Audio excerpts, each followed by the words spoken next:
All right, guys, welcome back to the channel. Welcome back to the stream. Welcome if you are new here. Thank you guys so much for joining me today and for waiting patiently, as always, for the intro to finish up there, giving more time for people to file in. Hope everybody's doing well today on this Wednesday. We got another surprise announcement. I feel like so far this week has been chock full of surprise announcements. So yeah, guys, as I was saying in the chat, please do me a favor if you could hit that like button. Okay, hitting the like button not only helps with YouTube's algorithm and pushes the stream out there in front of more people, and we can get new people into the stream and continue to grow our awesome community, but it lets me know you enjoy the streams. So take a moment, hit that like button. Want to see if we could hit 50 likes. I believe in you guys. But yeah, we have a lot of different topics to go over today. At least I think we have a lot of different topics. But one of the biggest ones is the sudden announcement of a new PlayStation studio. Sony just casually announced another studio. However, I do think we were somewhat familiar with this studio, and they did put out an official blog post. We're going to cover that. We're going to go over it. We're also going to be talking more about GTA 6, about how it does seem to be confirmed that Sony has the marketing rights to this game, which is, I think, a very, very big deal for PlayStation in general, and specifically the PS5 and the trajectory. And we're also going to talk about Death Stranding 2. Previews go live tomorrow. I'm going to be very excited to cover that with you guys tomorrow.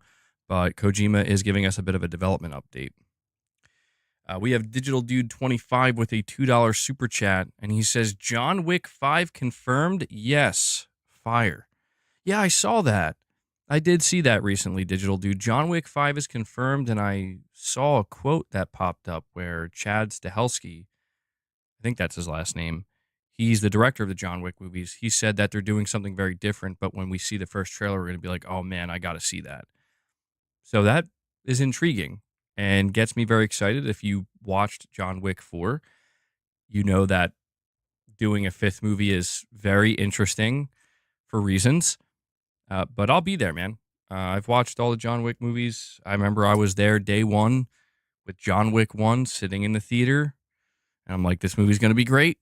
And then it spawned into something much bigger. So yeah, I'm very excited for that. We need a proper John Wick game. We do. I think the closest thing that exists out there is Max Payne 3. I'd say Max Payne 3 is the closest thing to a proper feeling John Wick game, but we do need that. Like a AAA John Wick title starring Keanu Reeves. I mean, come on. Somebody's got to make this happen. Somebody's got to make it happen, right? Are they going to overdo it? Are they going to oversaturate it? Maybe. But they've all been good so far. They've only gotten better. So we will see. But Digital Dude, thank you for the super chat, man.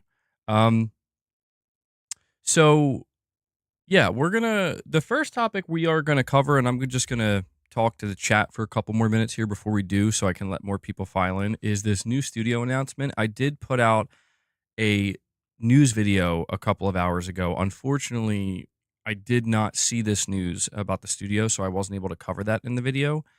So I will have to put that in tomorrow's video. But luckily, we will be able to cover it in today's stream. And Digital Dude 25 with another $2 chat says, Naughty Dog John Wick game? If only.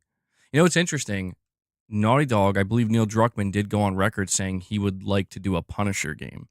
So if he's willing to do a Punisher game, I have to imagine something like John Wick wouldn't be too far off, right? I mean, they do have a lot of similarities there. A Naughty Dog John Wick game would be nuts. I mean, I would be hyped for that, but something tells me they're not going to be doing a John Wick game.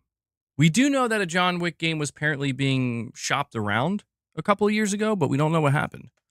And Corey the Legend Landiga comes in out of nowhere. I'll be back. He comes in out of nowhere, dropping 5 membership gifts for you guys, kicking it off today. Corey, thank you so much, man. I got to give you your favorite soundbite here. I'm no hero. Never was. Never will be. Yeah, guys. So we did bring the Members Lounge back. we are going to continue with the members lounge, probably a few times each week. All right. So if you are a channel member, make sure you check out that members content if you're interested in it. I mean, if you're a member, I'm assuming you're interested in it. But if you are gifted a membership, yeah, consider checking that out, and you will have access to upcoming members lounge episodes that we do or streams that we do throughout the month and in the months ahead. And so, yeah, guys, as I said, take a moment, hit that like button. It really helps the streams. And consider supporting like Digital Dude and Corey, the legend Landiga here is doing.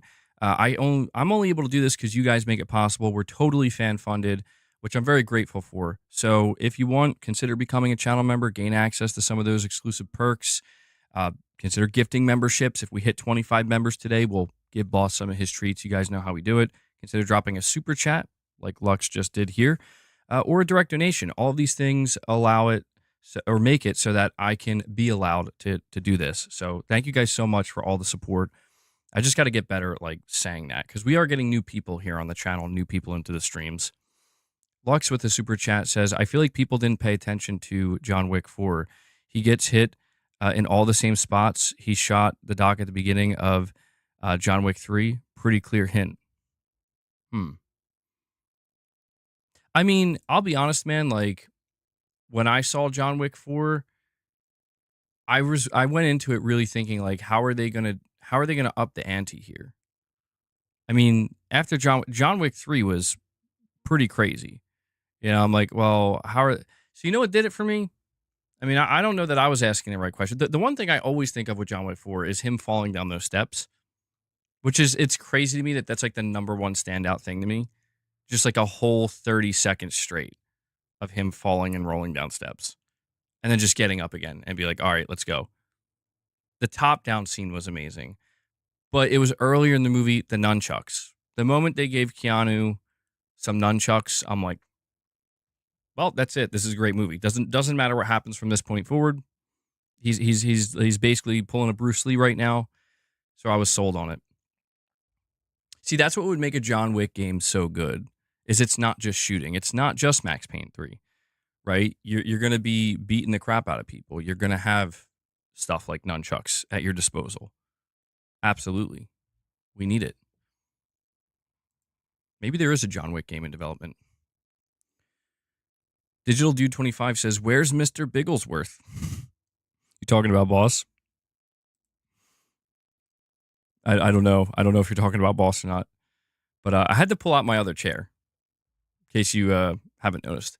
I had to pull out my other chair because like the chair I was sitting on, Boss just he comes onto the armrests and he just likes to cause complete chaos. I'm like, all right. Slow clap. That would be cool. Yeah. Blue Point John Wick game sounds better than a live service God of War game. I'll tell you that. I would be willing to check it out. How's the blood pressure today? I'm not sure. I did work out before I streamed, though. I got a really good workout in. I'm feeling less tense today. So I don't know. I am going to have to take it like 3 times a day, though, and monitor it and then take it to my doctor and we'll take it from there. I did see that. Yeah, they're doing a John Wick documentary. I watched the trailer for that. It looks pretty good. But yeah. So, guys, we are going to let's dive into this first topic here. I think we waited long enough to let people kind of file in. Sony just decided to casually announce a new first-party studio today. And I think I have a really good idea of what this first-party studio is. They released a blog post for it, so we're going to cover it and go over all the details and discuss it. The one thing I do want to mention here, though, before we go over the blog post, is that we recently saw that a new first party PlayStation studio, Dark Outlaw Games, I think is what they're called. They were just like they didn't even get a blog post. They were just announced on the Jeff Gerstmann show, I think, or an interview with him by Jason Blundell, which was very surprising because it's like, oh, okay, yeah, there's just a new, and I think it's better this way. Sony's not making a big deal about these studios. But this new studio, they're making a little bit of a bigger deal with what's going on with my blood pressure. It's just running a little high, probably from stress, but yeah, I'm probably gonna have to go on. Well, I'm probably gonna have to try to make some lifestyle changes, and if that doesn't work, maybe go on like some kind of low grade blood pressure medication. We'll have to see. It does run in the family.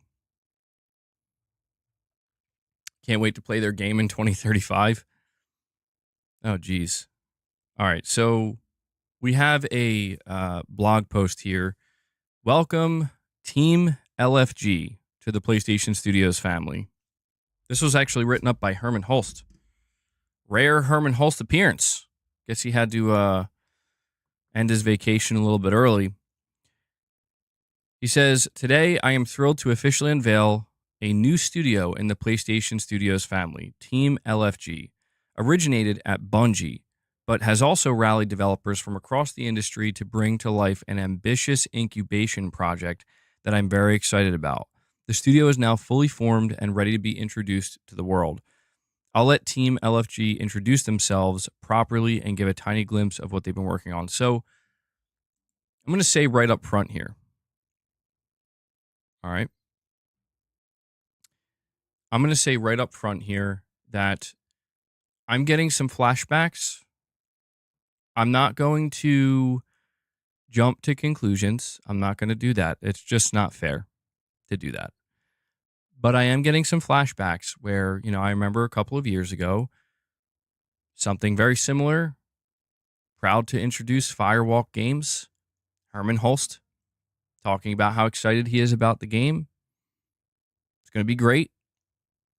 I'm not trying to jump to conclusions. I'm just saying I'm keeping this in mind as I'm reading this. And I think it would be wise for all of us to keep it in mind. Don't assume. Just be aware. That's all I'm going to say. Lux, you're saying with the super chat, writing by Herman, 100% making a Horizon game. Yeah, I'm surprised the studio isn't just called Horizon Studio.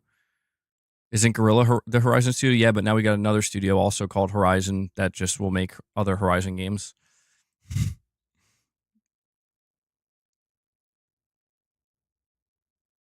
All right. So, continuing on here, they say, "Hello, world. It's a delight to meet you, and we're very grateful to be joining PlayStation Studios. Our studio is headquartered in Bellevue, Washington, with team members working both on-site and remotely throughout the US and Canada. We are a team composed not just of industry veterans who have shipped titles like Destiny, Halo, League of Legends, Fortnite, Roblox, and Rec Room, but also industry newcomers with fresh creative perspectives and skills. We are passionate about exceptional action-based gameplay, moment-to-moment game feel, and richly social virtual worlds. The LFG in Team LFG stands for looking for group. I thought it meant something else. We are driven by a mission to create games where players can find friendship, community, and belonging. We want our players to feel excited when they log on to discover their teammates already hanging out online. We want our players to recognize familiar names and to make myths and memes out of each other. They're encouraging the memeing already. We want our players to love remembering that one time where they pulled off that play that changed the whole story of the match. As we say on the team, I'm just going to read it word for word. That's the good stuff.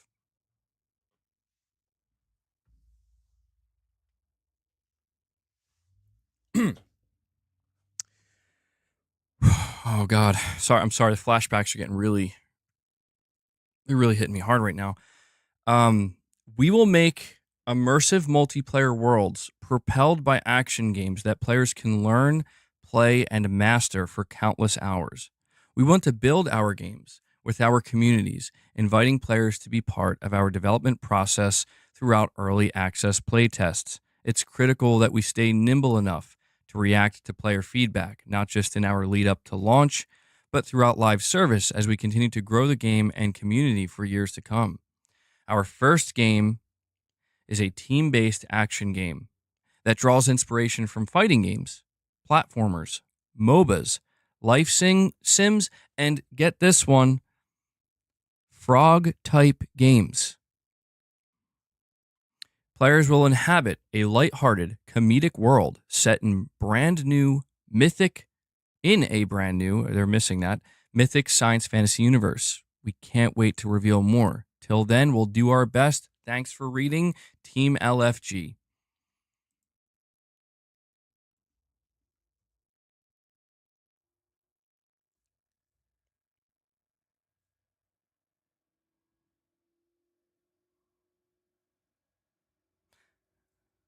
Listen,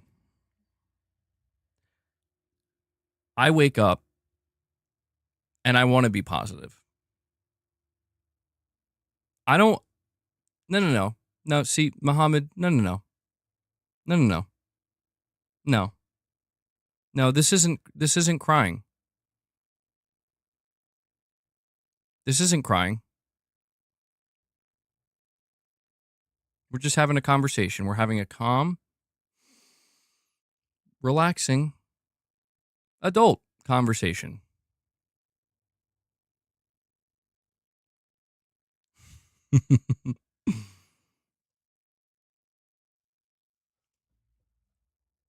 Masochist Mode, a member for 7 months, says LFG is just Firewalk Strays regrouping. I do wonder. Listen, there's no need to rant. I'm not going to rant. I'm not going to make a big deal out of this simply because it's not. Nothing here is that serious yet. But I just can't help, as I read through this blog post, see how it really mirrors what we just saw in the last 3 years. It mirrors it almost to a T. Now, the one thing they do say here that does indicate they have learned something is that they're talking about playtesting, aggressive playtesting, and feedback early on. It seems like this is what Concord was missing entirely. So maybe because of that, there is some kind of hope here. But I just worry about Sony, man. I really do. I worry about the fact that, bro, I'm watching Herman Holst come out again and tell me, hey, man, we got this cool new game. It's going to be great. I've been playing it. They've been playing it. Everybody loves it. And, it's going to be the next big live service. We really believe in it. And he's saying the same things. He's saying the same things. And when I say I worry, I just mean, I worry about how we, are you about to make the same mistake? That's what I worry about. Because a mistake as big as Concord should rattle your cage a little bit. You should know not to hopefully make that same mistake again. Corey, yes, I did. I'm going to have to take it 2 more times later on. It's not the worst, but Michael Lynch with 2 super chats says, at least they're saying the right things, talking about letting gamers play early and listening to feedback.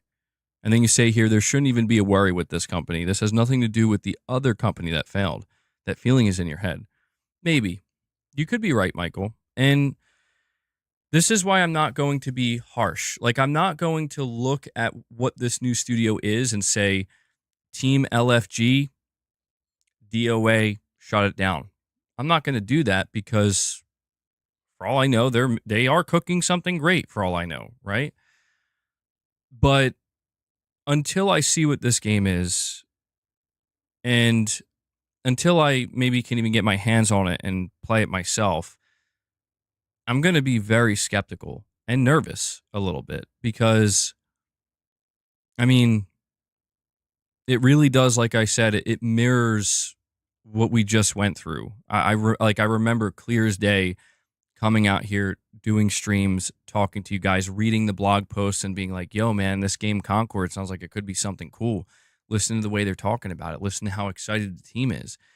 and it was quite literally the biggest disaster, live service disaster I think we may have ever seen. Um, I mean, the game and the studio were erased from existence within a week, which is nuts to think about. We'll see, is the attitude. Yeah, they are a different team. So here's what's interesting. This is clearly Project Gummy Bears. Um, Project Gummy Bears is an incubation project that Bungie's been working on for a couple of years. Sony apparently liked it so much they said we want to bring you in as a separate PlayStation studio. A demo for GTA 6? No chance. No chance, Corey. It would be cool. I would welcome it, but no, I don't think so.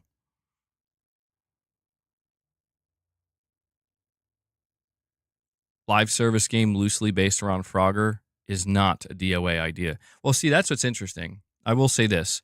When you look at the description of their game, I'll read it one more time. They say, our first game is a team-based action game that draws inspiration from fighting games, platformers, MOBAs, life sims, and frog-type games.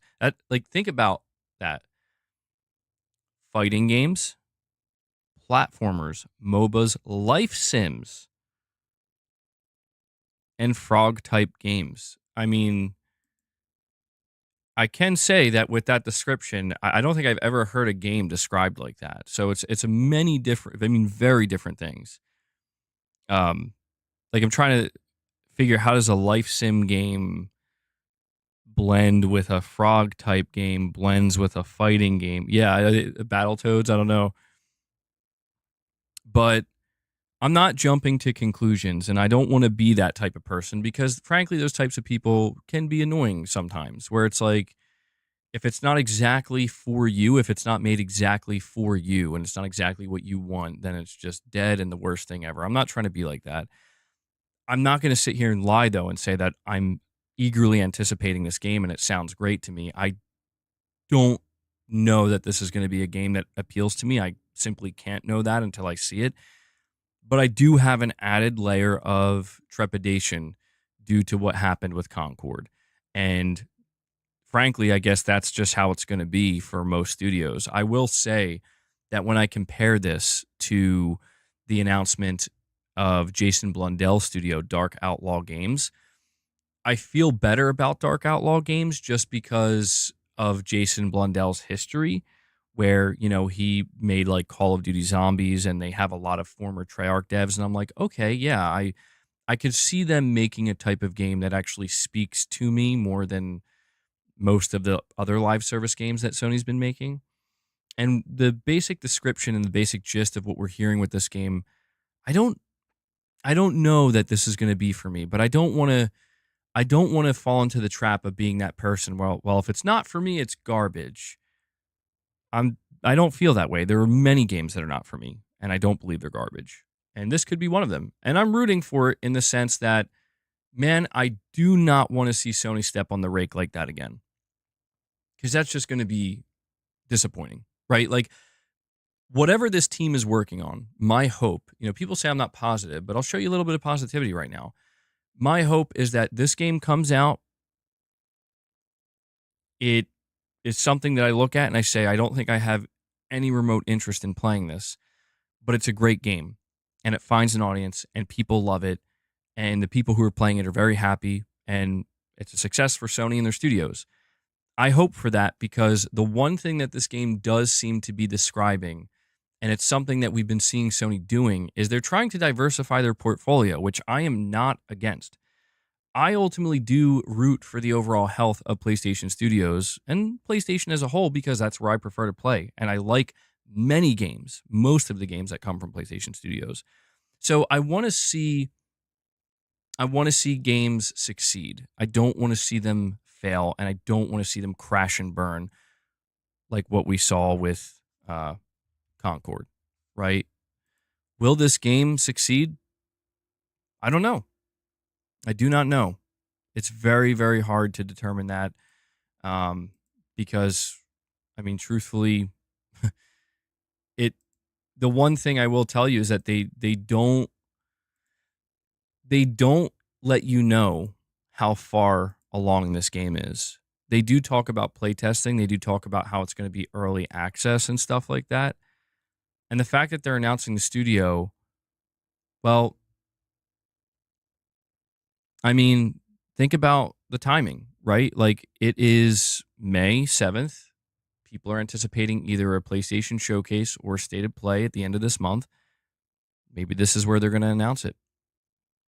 And Michael Lynch with another super chat says he could be talking about frogmen, aka Navy SEALs. Yo, how funny would that be? Turns out it's a SOCOM game. Man, imagine how quickly my attitude would turn around, right? Mafia gameplay tomorrow. Oh yeah. Oh, Mafia gameplay and Death Stranding 2 previews. Not bad. We will wait and see. We will. Yeah. Yeah, I'm not going to sit here and tell you that this game's going to fail or it's going to be bad or that the studio is a bad idea. I ultimately in premise, on paper, I like this. I do. Like I said, man, I'm rooting for PlayStation Studios. I am not against Sony trying to diversify their studios in terms of creating new ones, bringing different teams on board to create different things. We need that. I think that's what will help PlayStation thrive in the long run. That's what will help any publisher thrive in the long run. You need diversity. You need to have different types of games, right? And think about some of the biggest criticism that PlayStation's faced all throughout the PS4 generation and even somewhat throughout the PS5 generation. You see people putting all the screenshots of their single player games side by side and saying they're all just the same type of game. Obviously, that's incredibly disingenuous. They're all very different from one another in many ways. But we kind of get where they're coming from, where it's like you don't see Sony really kind of going outside of a certain framework here. And so I'm not going, no, don't do it. Don't do that, boss. I'm not going to jump to the conclusion and say that even though this game sounds like the game that the studio's making, it sounds like it's not going to be for me. I'm not going to sit here and tell you that means it's going to be bad. We'll see. Let him reveal it. Let him show the gameplay. You're definitely going to have people who automatically jump to the conclusion. Where's Marathon? I believe they're still in alpha, right?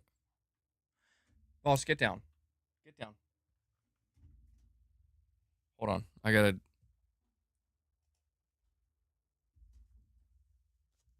He's being bad. Oh, the alpha finished up? Okay. I didn't realize it ended. Yeah, I'm curious to see what happens with Marathon next. I do hope they do a beta. I would like to try it in beta. I don't have much faith in it. I think Bungie's going to have to work really hard to make Marathon the type of success that they want it to be. I don't doubt Bungie just because, man, I have to admit they have surprised me in terms of like they seemingly can turn things around. So I don't doubt them from that sense. It's just I don't know. They do seem to have a lot working against them, and now that game, Arc Raiders, is seemingly their main competition, and people are definitely leaning more towards Arc Raiders.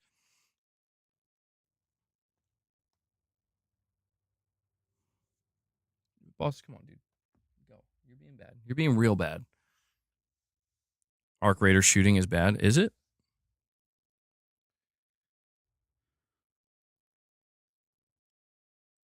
What's going on with the Bloodborne franchise? I don't know. Nobody really knows. I do believe Sony is going to do something with it. They're not stupid. As in, they are well aware that this is an easy moneymaker for them, but I think they have to time it just right. A2, you're saying you tried Arc, but you're not impressed. Absolutely nothing is going on with Bloodborne. You think the Bungie acquisition was the beginning of the end for PlayStation? No, I don't. I think that's a bit overly dramatic. So let's talk about this from a different perspective, the live service perspective. People see a new studio announced. They think, oh, that's interesting. They hear that it's going to be a live service game. And then many people are like, oh, not only am I disappointed, but Sony, I'm tired of you pursuing live service games. And this is why I tried to tell people, like, Sony's not going to stop pursuing live service games, regardless of how dumb or dumb you may think it is or how uninterested you may be, they absolutely will not stop pursuing live service games because you have to look at it. You have to try it at least. You don't have to be okay with it, but you have to try to at least understand it from their perspective. PlayStation is one of the biggest, if not the biggest gaming brand in the world, right? They're massive. PlayStation Studios, they're one of the biggest video game publishers in the world. They have quite literally one of the biggest gaming platforms on planet Earth. Okay. They're going to try to have successful live service games that are theirs and theirs alone.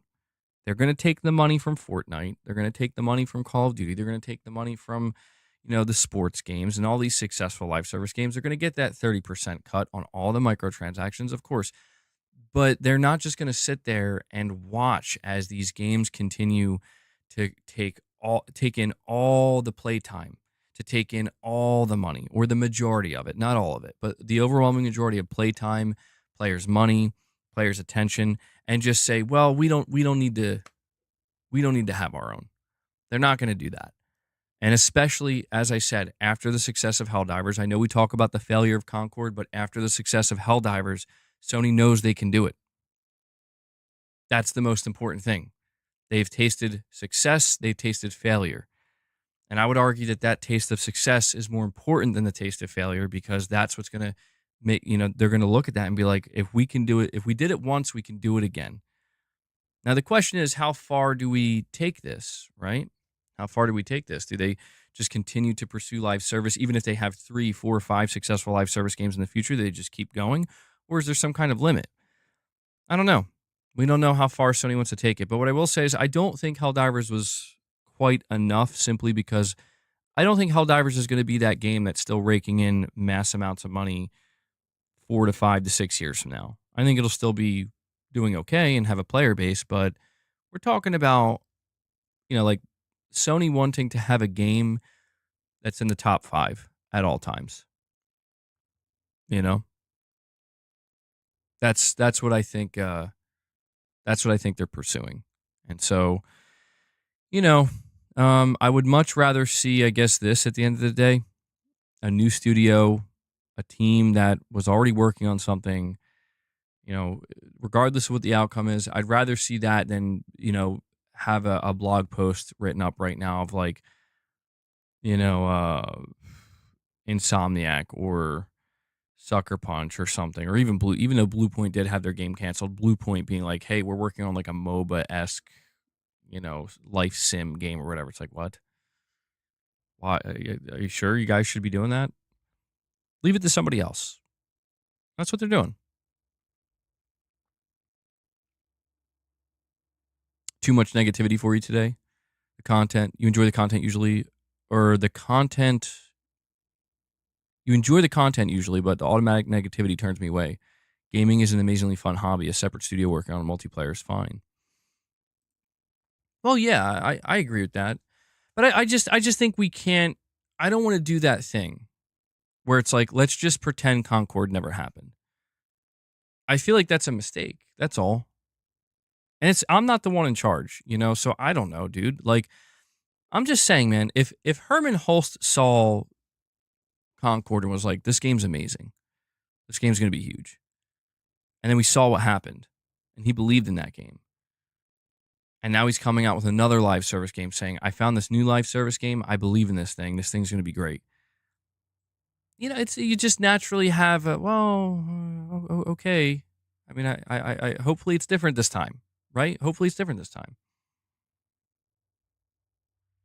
Yeah, so I don't want people to perceive it as being overly negative. I'm just trying to be realistic and tempered in my evaluation here, in my assessment, because you also have to understand that I am the person as well that I was here in 2021, 22, 23, highlighting and basically hyping up these studios that they bought. I remember when they bought Haven, when they bought Firewalk, I was like, let's go. Like, hype, bro. This is great. Look at Sony buying studios, trying to get different games, trying to get more games. And, years go by and we see how some of it turns out. It's not that's not that it all turns out bad, certainly not. You know, you make that big of an investment across the board, you're gonna have some winners and some losers. Yeah, but yeah, like that's the reality. Is like one of the studios that I was kind of hyped to hear from literally ended up getting shut down within months of their game coming out. And it's like, whoa, uh, I didn't, I couldn't have predicted this at all. So I'm just trying to keep my own personal experience, especially here on the channel. I'm trying to keep this in mind as we cover a new studio here. Like, I don't want to, I'm glad Sony's not giving up. I do want to highlight that because I have seen people say that Sony needs to give up.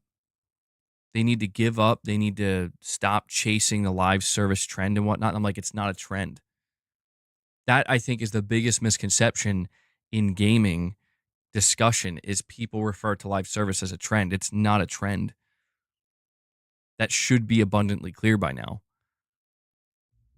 There are severe failures from studios and publishers that want successful live service. And I think that gives the false perception that, yeah, they're chasing a trend. That's why it's failing, because it was just a trend. It's not. It's just that it's become very, very hard. It's become very hard to break into the live service segment successfully because the juggernauts are established, you know? And so it's like your only option is you have to be able to stand alongside those juggernauts as a juggernaut yourself. Because if you can't do that, yeah, there's only one direction you're going in. So it's very, very difficult. Sony needs a battle royale. I'm shocked they haven't tried. Like, to me, that's the most shocking thing. We have Lux here. He says, Monopoly Go, a mobile game that released like 2 years ago, just announced it made $5 billion in that time. Crazy. That's more than Sony paid for Bungie. That is crazy. That is crazy. Yeah.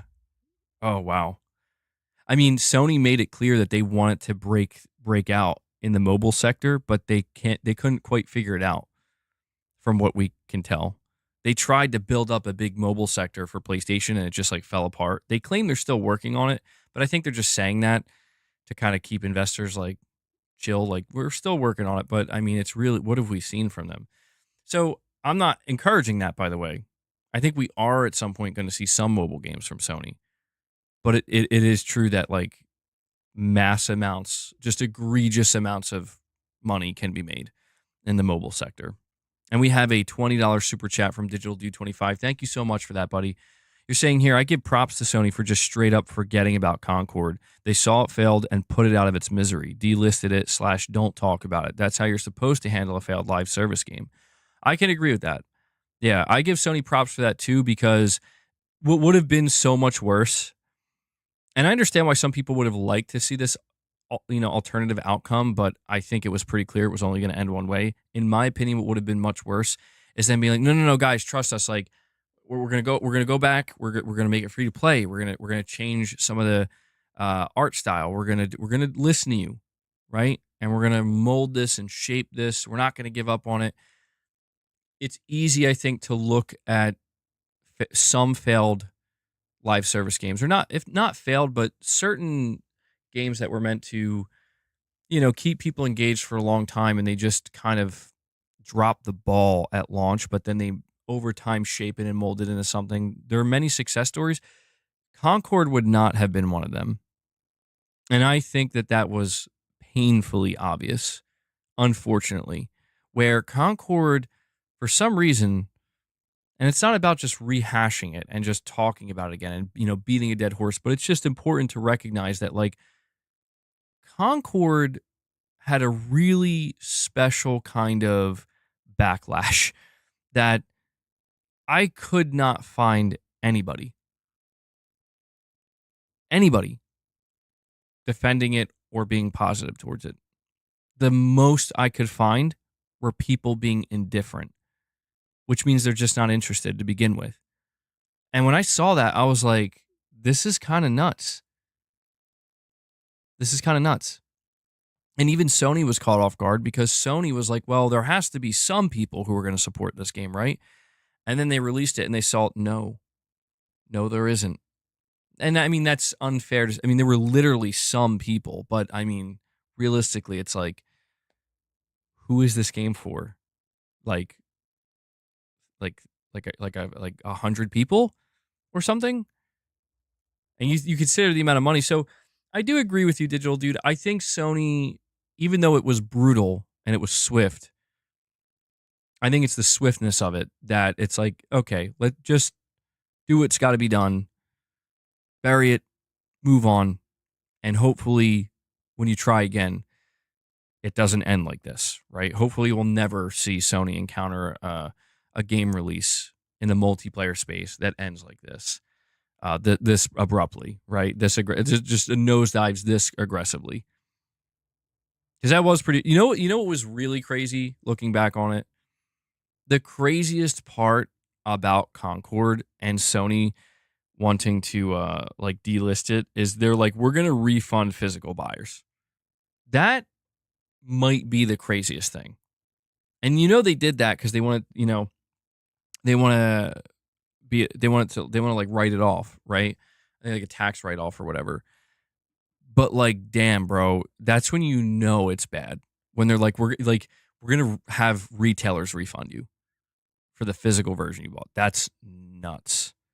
They needed to make sure that that they didn't have anybody's money.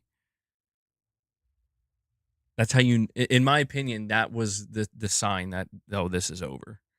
And people are like, it's gonna go free to play. I'm like, I don't think so. The magic of Sony is dead. Only Ghost of Yotei can save it. I don't think it's just Ghost of Yotei. See, here's the thing, man. Like, you guys know, I see a lot of flack from people. I get a lot of irate comments from people, or just nonsensical comments, and troll comments. And the reality is, listen, we're focused on this one particular topic. We're talking about a studio that was just announced. This studio didn't exist until today.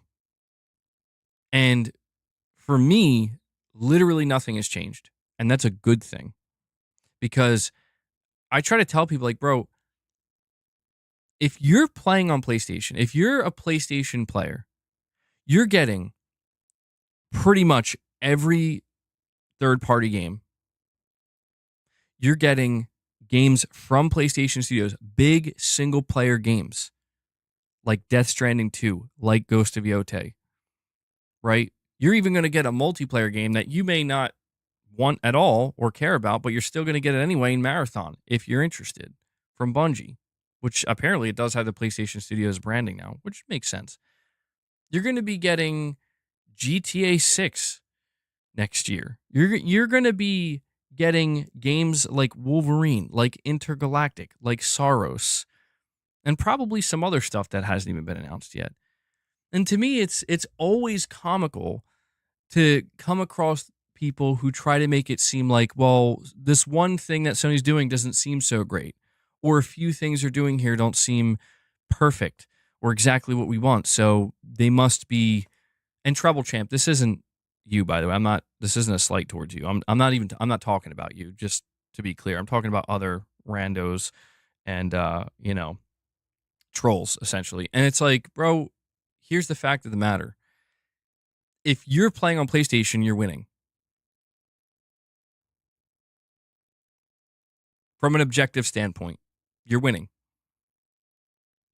There's just no way around that. You're getting Xbox games, you're getting PlayStation games, you're getting third-party games, you're getting indie games, you're getting GTA 6. That's the reality. And if there are like a bunch of games also on that platform that you don't want or that you're uninterested in, then you just ignore those games. Just like you would on any other platform. Like a lot of people who play on PC, they feel like they're winning. And I'm not here to say they're not. If you're playing on PC and you feel like you're winning, good for you. Great. But they operate the same way. The same way, right? If there's games that you don't want to play, you just ignore them and move on. And focus on the games you do want to play. I mean, this is true for every platform. So, I'm not trying to go defense mode here. It's just that I'm trying to make sure that we keep things in perspective. Where, again, man, like you see a trailer for a game like GTA 6, which we're going to talk about in a little while, drop yesterday. You see like 60 4K screenshots come out, and everything's like, this is captured on PS5, and you realize there's only two places you can go to play this game. One of those places is PlayStation, and the other place where you can play it, frankly, it's shrinking. I don't know how people could look at something like that and look at Ghost of Yotei and look at Death Stranding 2 and look at all the upcoming titles they have and look at the fact that Gears of War was just announced for PlayStation and look at the fact that clearly this upcoming Xbox showcase, they're going to be showing you games that are coming to PlayStation. I don't know how you could look at all that on top of all the third party and somehow come to the conclusion that I think things are not good. I think there's a real problem right now. And when it talks about, you talk about like the magic of Sony, I get that. Like, I get the magic of PlayStation, the PlayStation magic. I get what you're talking about. And I've talked about that ad nauseum, right? I've talked about how, like, bro, Sony captured something. They captured something. It was like lightning in a bottle in terms of how they were showcasing games, how they were hyping people up, how they were doing their E3 shows, how they were doing PlayStation Experience. They definitely caught lightning in a bottle there. But when you compare from an objective standpoint, when you compare like the games we're getting this gen to how things were run last gen, they're actually really not much different. Believe it or not. Like, truth is, if you were to compare them, like, I mean, tit for tat, right? You'd probably come to the conclusion that it seems like we've actually gotten more this gen to a degree. And I just think there's different decisions that were made that alter that perception, where people like talk about cross-gen. Cross-gen altered the perception. Where are the must-play PS5's exclusives? There's plenty of them. No, but I can play them on PS4. Okay, well, that's a good point. Or some of them ended up going to PC after a certain period of time. And that's true. All of these things are true. And they altered the perception. And that's why I don't blame anybody for having, if they don't have the high, like I am obviously pretty high on PlayStation, where I feel like things are pretty great. But I don't blame anybody for being like, it's okay, or it's just kind of bland to me, or I'm not that interested. I get it. We can agree to disagree, but I do get it, Digital Dude 25 with another chat says, Call of Duty 2025 is supposed to be a DLC like Modern Warfare 3. They really picked a bad time to raise the game prices, LOL. I'm curious to see what they do with that, because this year's Call of Duty is going to be apparently Black Ops 7, and so they are doing the back-to-back thing where they did Modern Warfare 2, then MW3, and then MW3 was basically viewed as a DLC. But from what I've heard, from what some people are saying or have said, is that actually they did a pretty decent job with MW3, but it was like the campaign where they messed up. And I did see some rumors floating around that apparently the campaign in Black Ops 7 is going to be even worse or something. And I'm like, I don't know. I don't have like a major problem with Call of Duty, but I just don't know, man. Like, you got Black Ops 7 coming this year, then you got MW4 next year, and then after that I'm curious to see where things go, because it's like, I don't know. I don't know what they're going to do. I'm sure they'll be fine though, regardless of what they do. Maybe they should do a like Advanced Warfare 2. I saw people talking about that. But dude, or Digital Dude, I should say. You talk about it being DLC. One of the worst decisions that I'm telling you, this is like garbage, bro. If you go play any Call of Duty since like Call of Duty Vanguard or something from like 2021 or 2. No, actually, no, I think it's Modern Warfare 2 from 2022. Every Call of Duty game that's released after that, if you go check the trophy list for them on PlayStation, they are listed as DLC. You cannot get a platinum. The only Call of Duty game you can get a platinum for is Modern Warfare 2 from 2022. Modern Warfare 3, no platinum. Black Ops 6, no platinum. I'm like, bro, why? Why does it have to be that way? That's when you see, I'm telling you, some people legitimately stop playing it because they're like, I would have played it just to get the platinum. But very strange. A lot of people care about the platinums. Not everybody, but a lot of people do. By the way, guys, like I said, if you're enjoying the content, if you're enjoying the discussions, please take a moment, hit that like button. We're almost at 125 likes. Consider dropping some membership gifts, become a member, drop some super chats. It all helps tremendously if it's within your means. EA is keeping prices at $70. I didn't see that. No. Interesting. Very interesting. You would think EA would be all over that. Lux with 2 back-to-back super chats says, so why all the negativity all the time?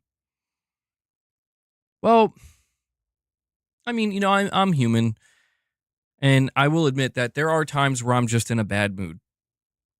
It's that simple. I'm not saying it, when I'm producing content or I'm streaming, there are definitely times where I'm overly negative. I become doomer MBG, right? I definitely become that way. And I do snap out of it and I get tired of it because I'm like, man, it sucks being here. It does. It does. Like it's seeing things through a really negative lens that it becomes tiring. But at the same time, I think it's because I've been burned quite a few times by being overly positive, and that's why I'm trying to do a better job, or I'm striving to get to a place where it's like I don't want to be overly positive so that way I end up getting burned, but I don't want to be overly negative and end up missing out on certain things or just seeming miserable or being miserable. I'm trying to keep a better perspective of that. Like, bro, games are supposed to be fun and at the very least interesting. They're supposed to be interesting. How many platinums do I have? I have like 48. 48 platinums right now, 2 away from 50. And Lux, you also say platinums have brainwashed gamers play for fun. It's a double-edged sword. It certainly becomes a little bit neurotic for me. I can't speak for anybody else, but trophies make me a little bit neurotic. Where like, yeah, I wanna make sure I get all the trophies so I feel like I truly completed this game. I do have the platinum for Death Stranding 1. Yeah, that one took quite a bit of time. I think I had to put about 100 hours into Death Stranding to get that platinum. I did enjoy it though, but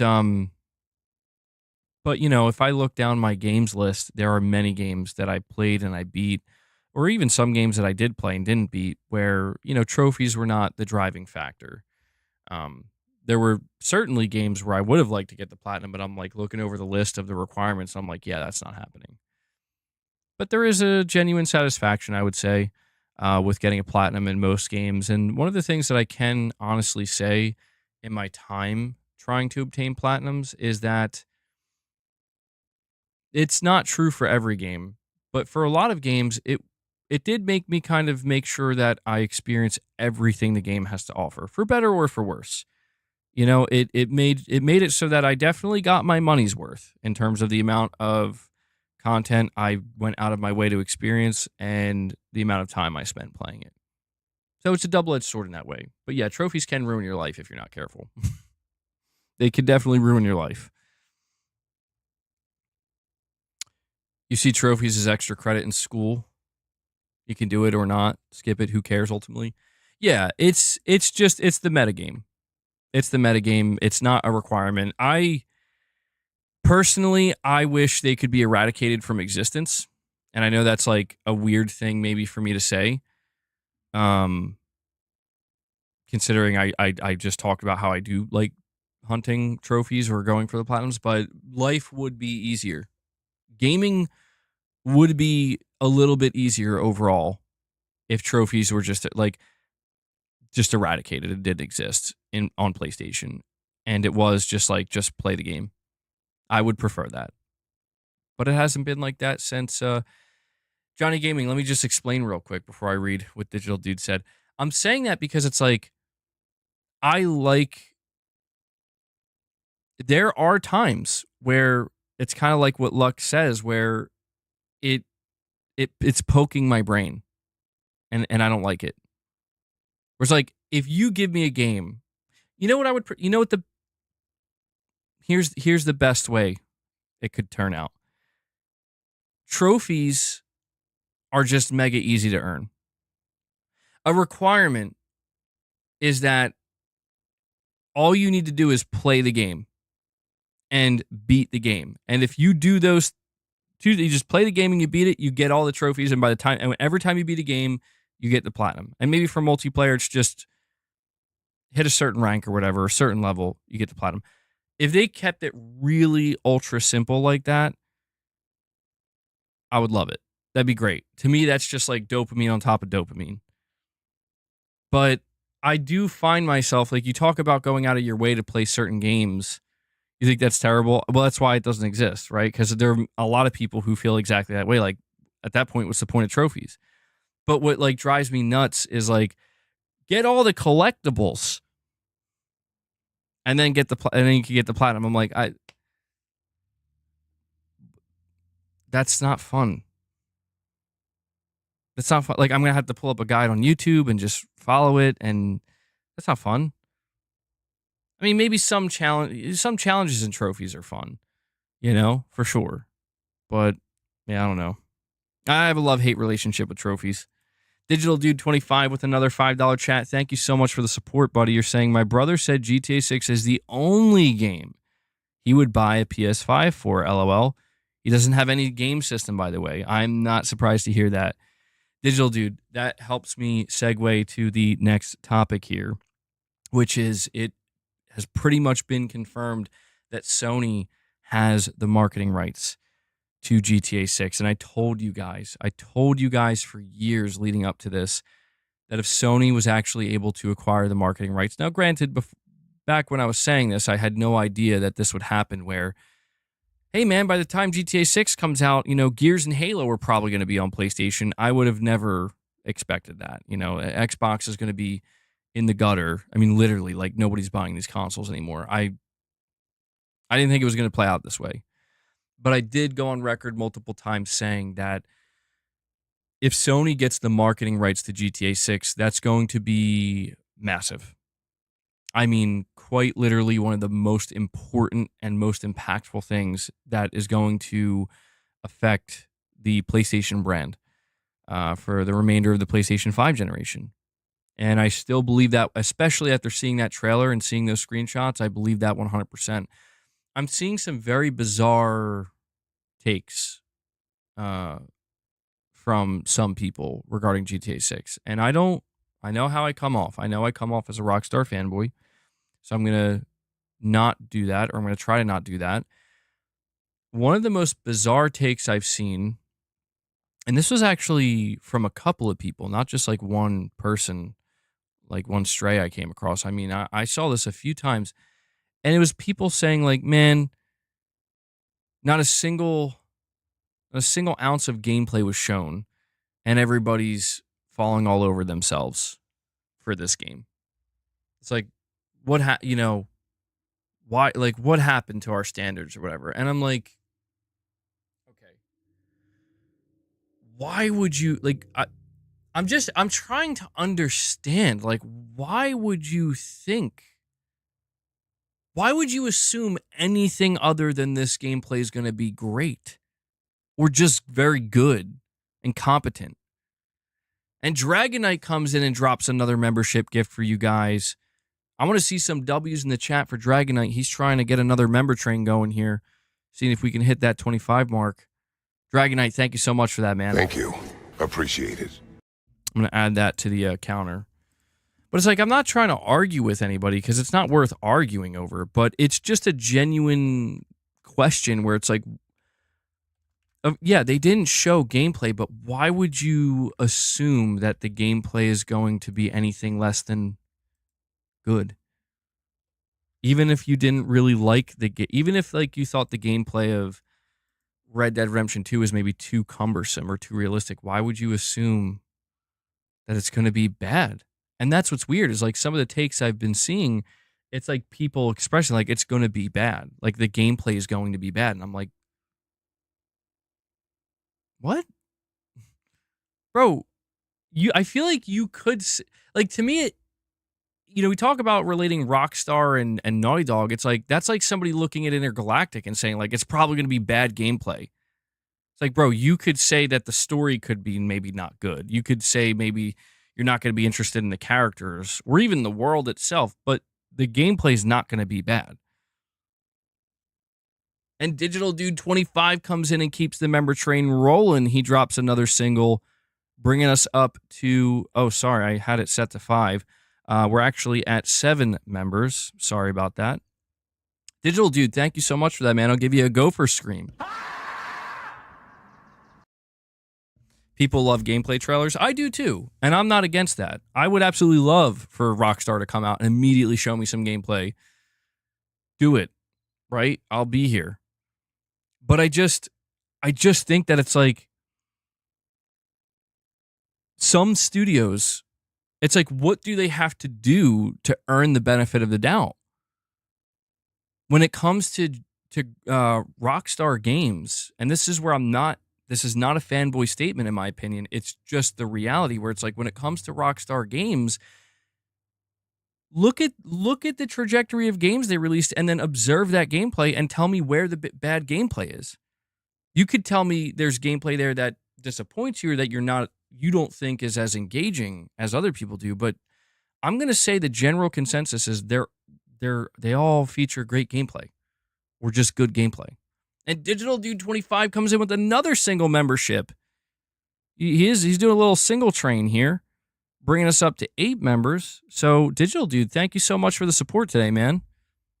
I really do appreciate that. Thank you. Appreciate it.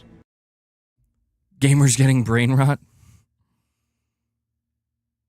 I don't mean to come off, again, like, so defensive. It's just like, bro, I've seen people, I've come across people and they're saying, I'm not excited for GTA 6 at all. I'm just not interested. And that's fine. I think that's totally fine. But it's like, come on, you can't deny it's good. It's going to be a good game at the very least. And Digital Dude 25 comes in with another single gift. That's 3 in a row. And then Ray, RU46N2 Ray comes in and drops another 5 on you guys. They got the member train rolling now, bringing us up to 14 on the day. Boss is starting to get excited. As you can tell, he's getting eager. He knows when my voice goes up in pitch. And John B comes in. John gifts John a membership. There we go, man. And that's 15. So you guys are now set up. We're at 15 members. 10 more hits the goal, and we can give Boss some treats. Thank you guys so much for that. Ray, I got to make sure to give you a soundbite too. Ray's like, yeah, I'm going crazy with the memberships, man. And just a reminder, if you're somebody in the chat right now, if you got gifted a membership, we will be doing members lounges. We'll probably do another one tomorrow. We'll have more coming next week. So make sure you tune in to those. And let's see where we're at here. And Digital Dude 25 does it, bro. Digital Dude's going crazy today. He's flexing. He's doing the lift. Digital Dude's doing the lift today. He drops 10 membership gifts, man. I need some W's flowing in the chat for Digital Dude 25. Showing some big support today. Very, very appreciated, man. Yeah, like I said, I can only do what I do here because you guys make it possible. And I'm very thankful for the support you show. And he kills it. He kills it. We'll update the members. We'll feed the beast. Speak my piece, bro. I'll speak my piece. And I'll give it just a moment here. Wait to see if Corey or Hellbound are here. So they don't have to gift, but just to see if they're here, because I know they like to see Boss get his treats. Oh, and here comes Luna. Boss, do you think GTA 6 gameplay is going to be good or what?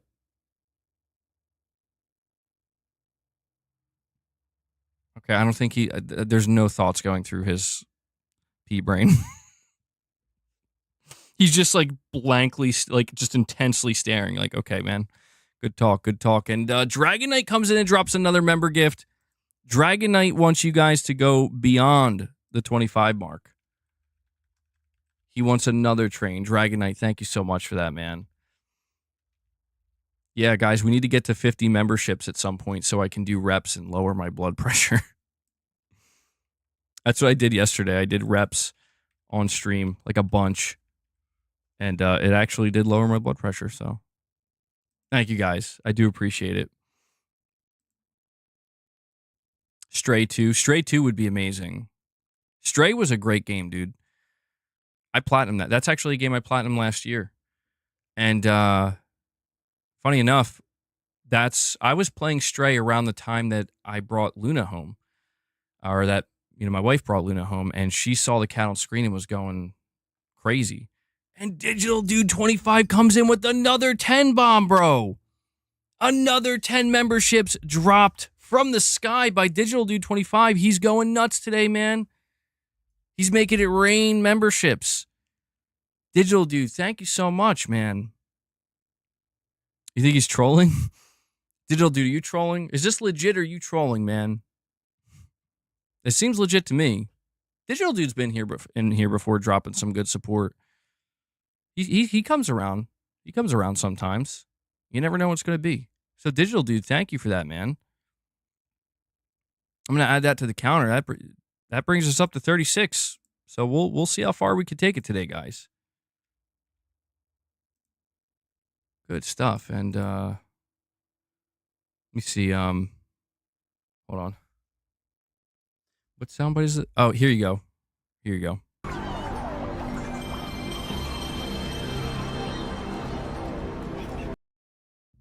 Boss is like, that soundbite doesn't register with my brain, with my pea brain. Let me make sure. I think I did miss a super chat. Let me see. Michael Lynch with a super chat says they've already earned the benefit of the doubt. It's just that some people online have ridiculous expectations.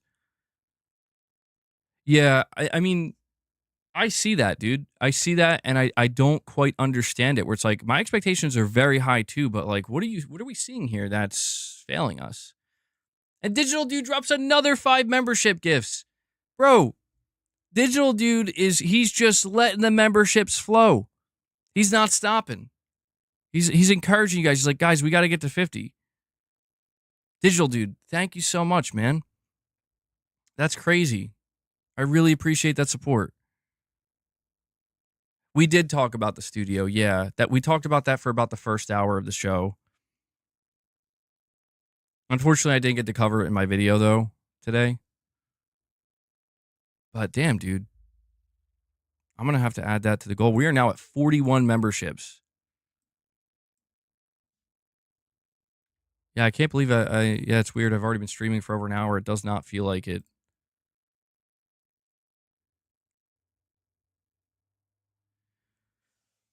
You're saying we as gamers shouldn't forget about Cyberpunk. I do agree with that. But I mean, look, I'm not saying when Rockstar ships games, it's not like they don't have any bugs. It's not like they're completely bug free. That's not true. There are some, but yeah, Rockstar, generally speaking, with these big open world games they ship, they do usually a very good job, and like certainly no game breaking bugs. Anything that happens is, from what I could tell, people are like, it's a little bit funny, my horse just went flying or something that one time.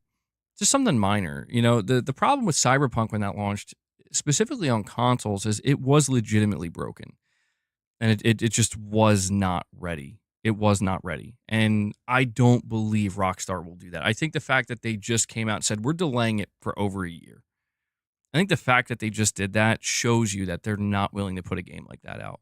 But I understand. I'm not going to blame anybody for just waiting, right? Waiting and seeing. Nothing wrong with it. You can't go wrong doing that. Lux with the super chat says GTA player since the original top-down on PC. Well, that's definitely an OG right there. Gameplay has always been the weaker aspect, but always fun to play. Movement and shooting need to be overhauled. Interesting. I'm going to talk about that.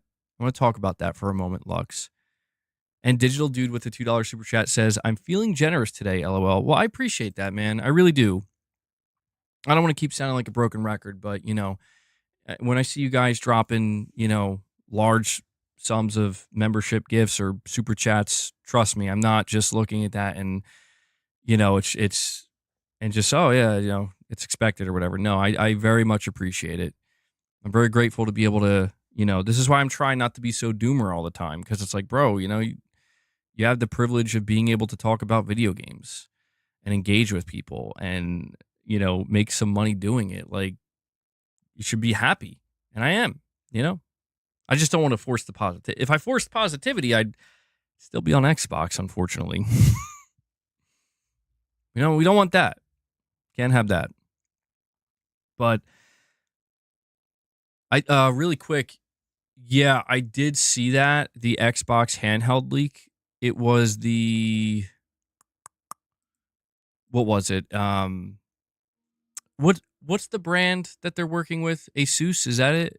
I think it's an Asus Xbox branded handheld. I did see it, and it was like, yeah, it almost looks like the Portal in that it almost looks like it's one step away from looking like an Xbox controller was cut in half, kind of, to a degree. It's a little bit different, but it looks very large. So I guess that's just kind of the norm now with these handhelds.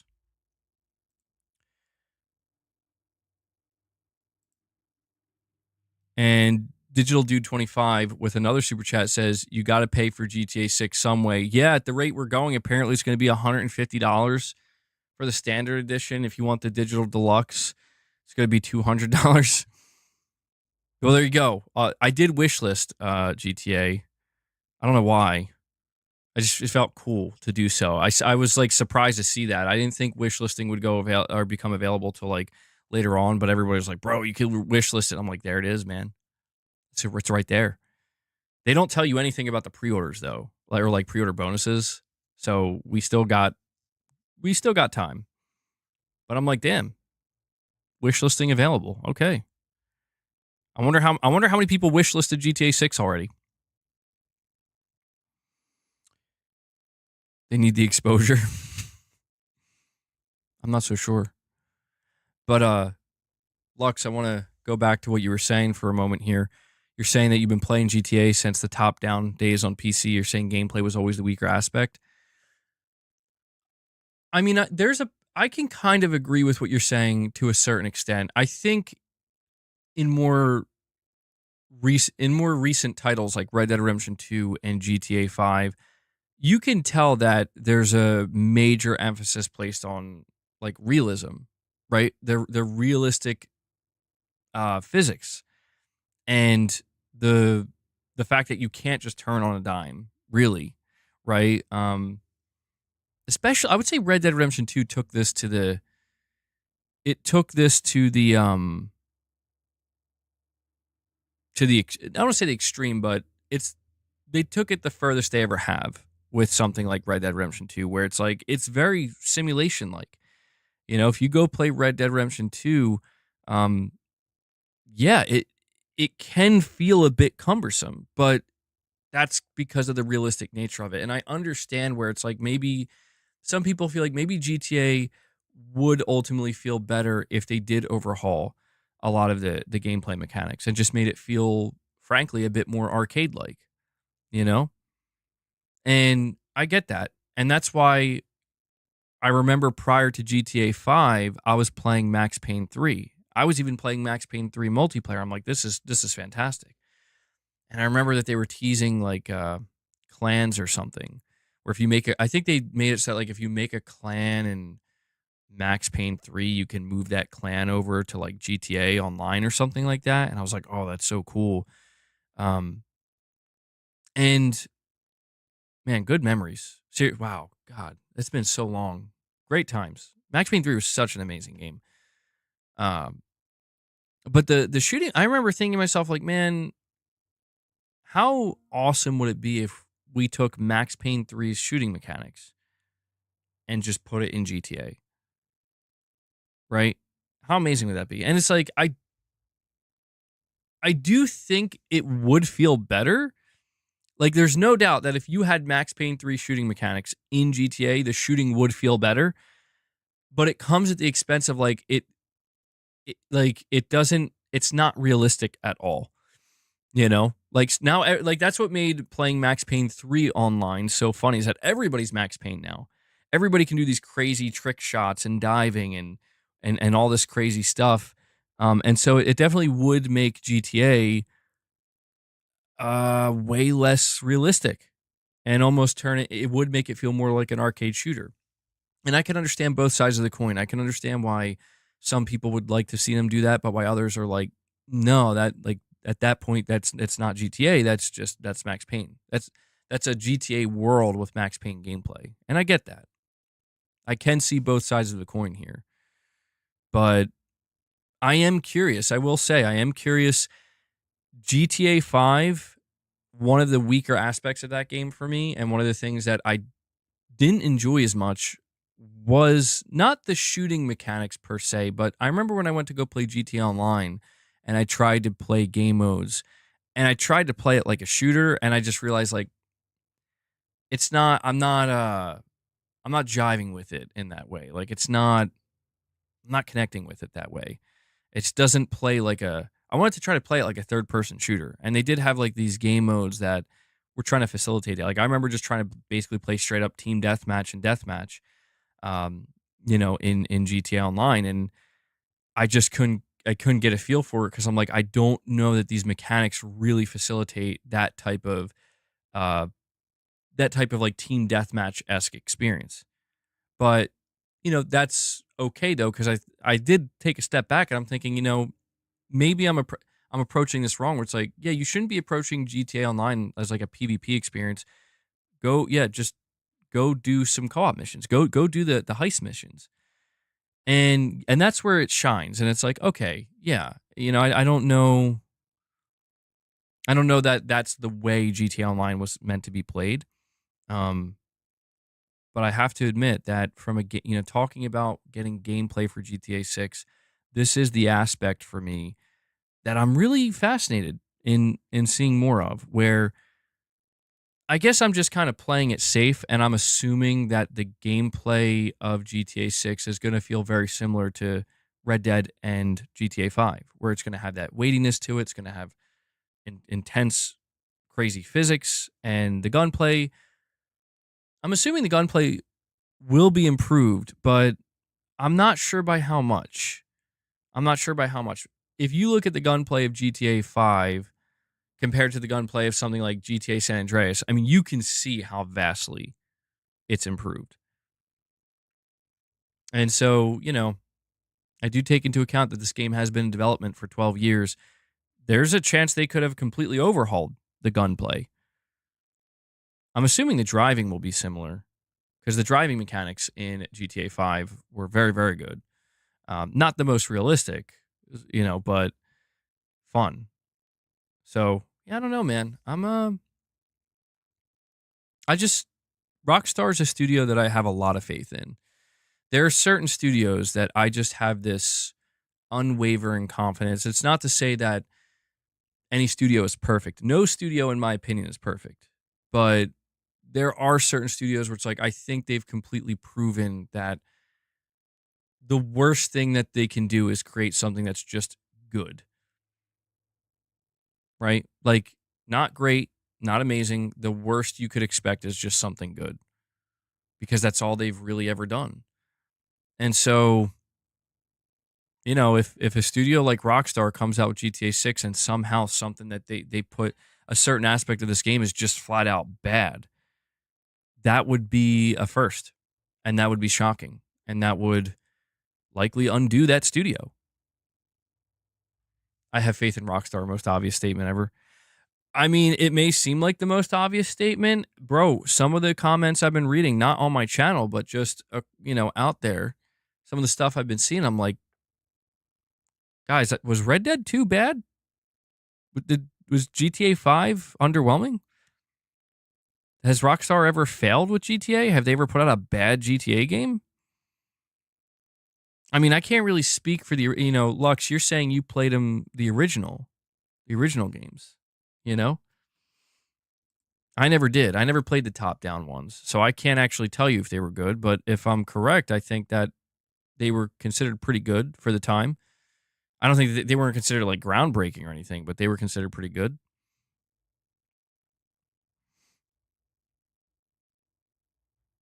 And, sorry, Lux, I missed your, super chat here. You're saying Manny L. Perez is likely Lucia in GTA 6. What are people really trying to find out who the, voice actors are? Yeah, I watched that trailer again, man. I showed it to Megan, and, you know, she's never really been into GTA. She's been aware of it, obviously. We actually did play GTA Online together a couple times. She never really got too into it. I showed her the trailer, and she was actually she liked it so much, that she was like asking me if we could play it together. Like, I mean, like play through the story together, because I guess she really likes the premise of the story and the characters and the way they're setting it up. And I'm like, all right, yeah. I'm like, yeah, that sounds awesome. Let's go for it. I will have her play GTA Online. We're gonna play GTA Online. We're just gonna live in GTA Online when that comes out. But yeah, I rewatched the trailer a couple times yesterday, and every time I watched it, I'm like, I'm getting more hyped. I don't know. I've missed this, man. There is a deep nostalgia for GTA with me that I don't really think about that often. Well, I mean, lately I've been thinking about it because we've been talking about it, but between GTA 5 and where we are now, there were like gaps of time where like I wasn't even thinking about GTA. But now that it's real, like it's going to be here in about a year, you know, yeah, man, the nostalgia is hitting, and I keep thinking about my experience playing Vice City on the PlayStation 2 and how I'll never forget like when I was playing that game, I'm like, this is the greatest video game ever made. I'm like that like there were other games that I loved playing on PlayStation 2, but I was like this game just lets me do whatever I want, you know?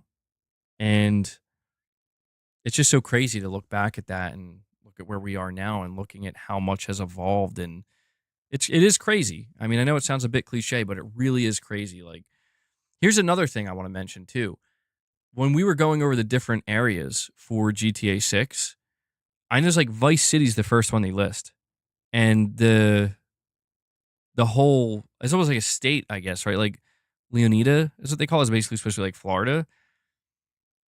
I really wonder how big this map's going to be, man, because if you think about it, you go back to GTA Vice City, comes out in 2002.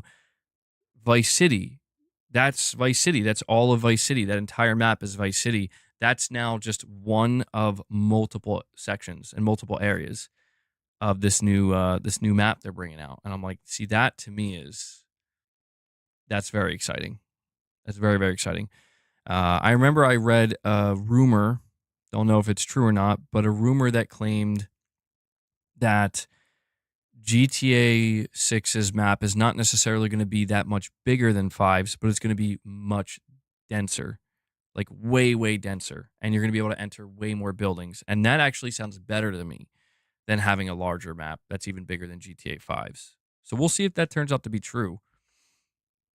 Lux with a super chat says, Cop as the third playable character. GTA never have cutscenes without a playable character. They showed a few scenes with him. So I did catch on to this. I did see people talking about it, but I caught on to something where if you watch the trailer, they do highlight that cop multiple times, and they clearly establish that he's an important character in this game. If you go to the website where they show you, you know, all the characters and they're giving you descriptions of all the characters, that character's missing, which I find interesting because you would think he was featured prominently in the trailer. He should have his own section on the website with every other character that was featured in the trailer, and he's just missing. And so people are definitely starting to speculate and question if there's more than meets the eye here, if there is going to be a third playable character. If you look at GTA 5, I mean, they offered 3 playable characters. I think they did a pretty good job with it. And right now, yeah, it does seem like they're just establishing that you play as Jason and Lucia, and I could see there being a little bit of a twist. Or maybe one of those characters, maybe the character of like Jason will die or something. Maybe one of these characters will die and be replaced by somebody else. Pull a Last of Us Part 2 on you. It always comes back down to that.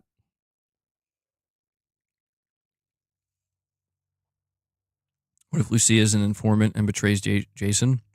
We were talking about this extensively yesterday. People think it's the opposite. Jason's going to be the one to betray her. Oh, Abby is going to show up. Abby's the cop. Oh, that would be the funniest thing to ever happen, ever. Rockstar and Neil Druckmann in cahoots.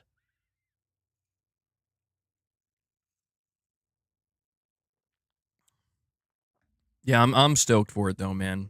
But let's talk about, like I was saying, the fact that Sony has the marketing rights to this game. I want to talk about the impact and the overall implications of what this means for the PlayStation 5 and the remainder of the generation. And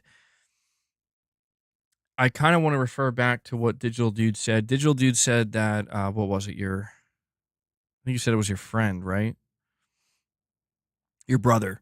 You're saying your brother uh he wants to play GTA 6 and it's the only game he's willing to buy a PS5 for, and he doesn't have any systems, right? Um it's anecdotal, but I think that's going to happen on a very large scale when it comes to GTA 6's launch. And this is why I think Sony, because I did see people saying like, why would Sony try to secure marketing for GTA 6 when they have no competition? This game's not launching on the Switch, so they don't have to worry about that. And, it is going to release on Xbox, but Xbox sales have flatlined. I think it's mainly because they secured the marketing rights to this probably years ago. Let's not forget that the very first thing that Sony opened up the very first PS5 Future of Gaming showcase with was announcing their renewed partnership with Rockstar and then announcing the GTA 5 PS5 version. That was the very first announcement for the PS5 event. And I think a lot of people forget that. So I think that this is just an ongoing partnership and an established partnership. It goes way back to the PS2 days, with GTA 3 even.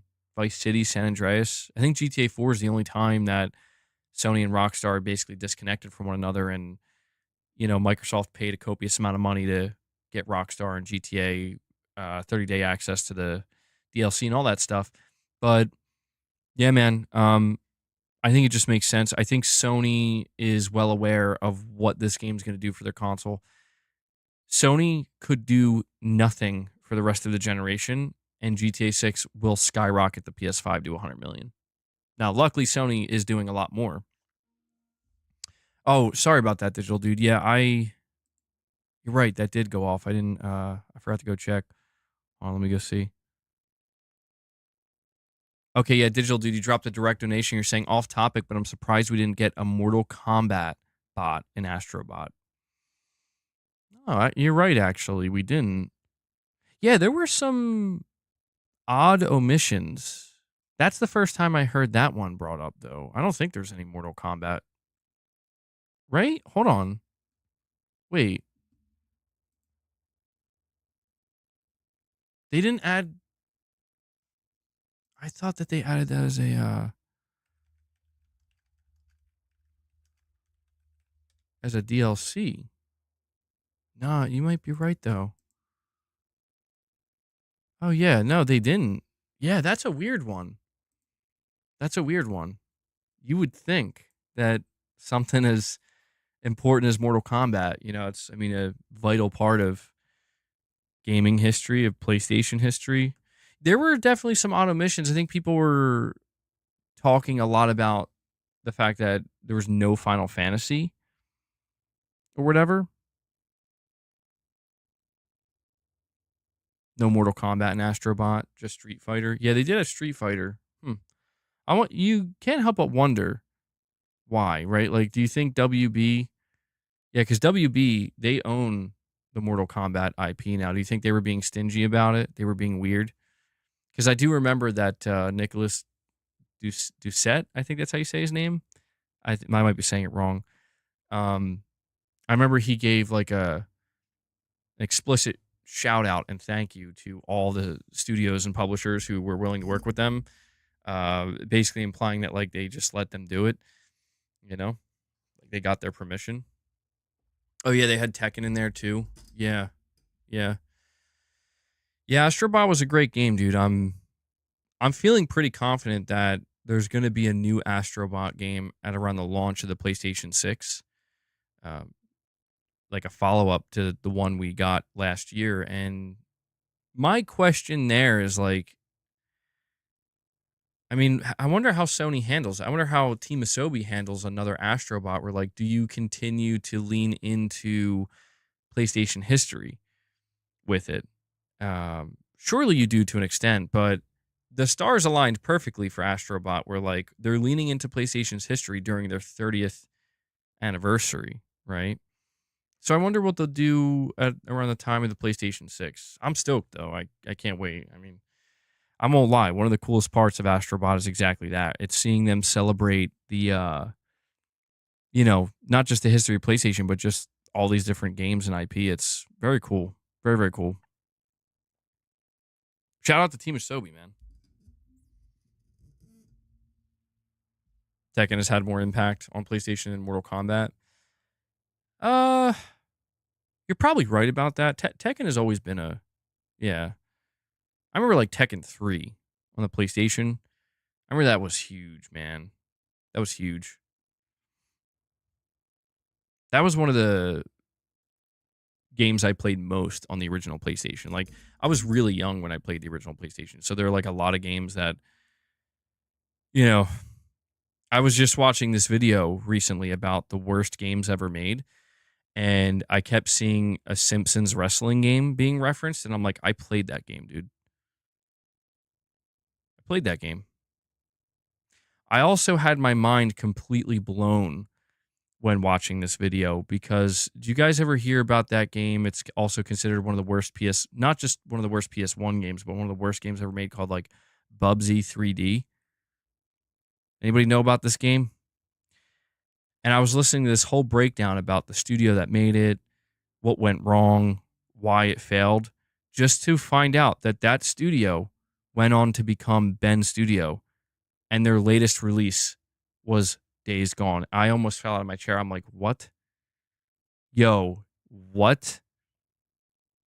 Because they like transitioned. They were like, yeah, and the studio went on to make the Siphon Filter franchise, which got like 5 sequels and was a success. And then they were renamed to Bend. And their most recent release was Days Gone. I'm like, yo, that's crazy. I never knew that. I don't know why I never knew that. Worst game ever. Lux, you're saying we'll be playing GTA 6 on the Pro at launch, but I can't wait for the PC version. Red Dead 2 was 9 months after console. It'll be crazy on PC and those extra FPS. Yeah, I mean, that's the thing. I do see PC players saying they're going to wait, and I don't blame them because even though I am focused on the PS5 Pro version, and it's easy to be focused on that specifically because it's, I mean, for a limited amount of time, we don't know whether it's going to be 9 months, a year and a half, longer. For a limited amount of time, that's going to be the best version of GTA 6. But when it does eventually release on PC, that's when you're going to see some, yeah. I mean, God knows what people are going to do. God knows what that game's going to look like on, on like a $4,000 PC. I'll be interested to see myself. But I can tell you that if I didn't have a PS5 or even a PS5 Pro, oh man, after seeing that trailer and looking at all the screenshots, and I'd be out there trying to get one right now, preparing for it. So yeah, I'm just glad I'm ready. I'm curious. As of right now, nothing has been said about GTA 6 on the PS5 Pro.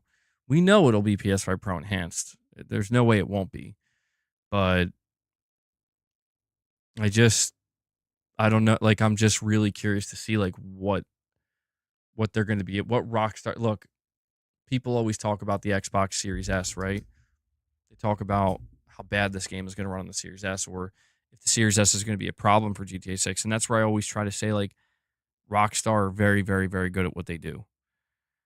If there's any studio that can do some crazy magic to make GTA 6 actually run well on a Series S, but that also goes in the opposite direction where it's like what they may be able to pull off with the PS5 Pro might also shock us. So it's going to be very, very interesting to get some of those details in the next year leading up to launch. Look at GTA 6 subreddit. All are buying a PS5. Let me go check. Is it the GTA subreddit? Grand Theft Auto, 3.4 million followers. Reddit's premier GTA community, or is it GTA 6's community, which has 1.3 million? I'm just not sure which one's the. I mean, they both have a lot of followers.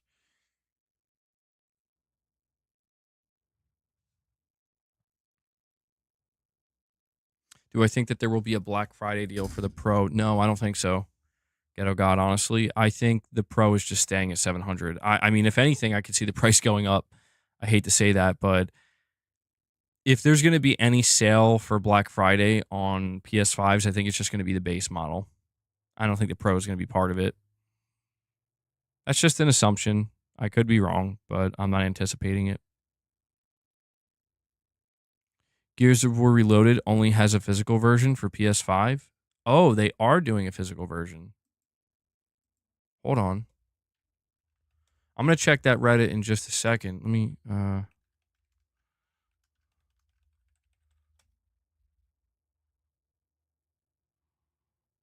Well, nothing has come up for me yet.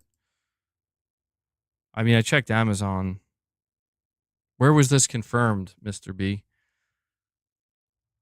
I mean, that's crazy. I can't help but acknowledge that that's kind of crazy. Rumors, it's just a code in the box. Yo, I love how the person whose name is Lies of Phil is the one letting me know it's from Gaming Leaks and Rumors, but it's a picture of the Liza P main character with Phil's face, bro. No way.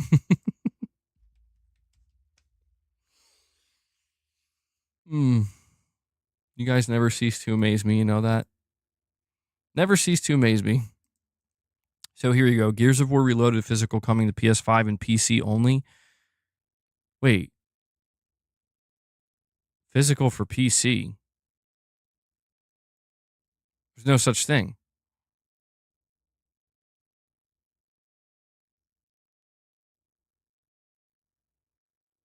Okay, this is coming from Game Spain. Hi, we only have. So is it? Somebody asked, is it only for PlayStation? They say we only have notifications for PS5 and PC versions. Well, that's confusing. Yeah, I don't quite understand that. Like, I don't understand the PC physical. Like, what? Is Microsoft going to be like dropping some kind of PC hybrid console like next month or something? You think they're going to sell a. It'll be physical with a code in the box? Yeah, but what? Like, when has that been done? Bro, that's ancient. Even for PC, that's ancient. When's the last time that was done? Like, what was it? Maybe like Cyberpunk? I know it's been done before, but it's so unusual. So this is definitely Microsoft setting up their next gen. Oh yeah, wow, they're doing it. Oh my god, they're actually killing Xbox, bro. They're, I mean, I don't say killing it, but like they're they're really just like Xbox PC. Like they're gonna do codes in a box, and it's gonna say Xbox PC. Wow. Yeah, there's an article on it. Okay, let me. Yeah, this is really interesting. Very interesting.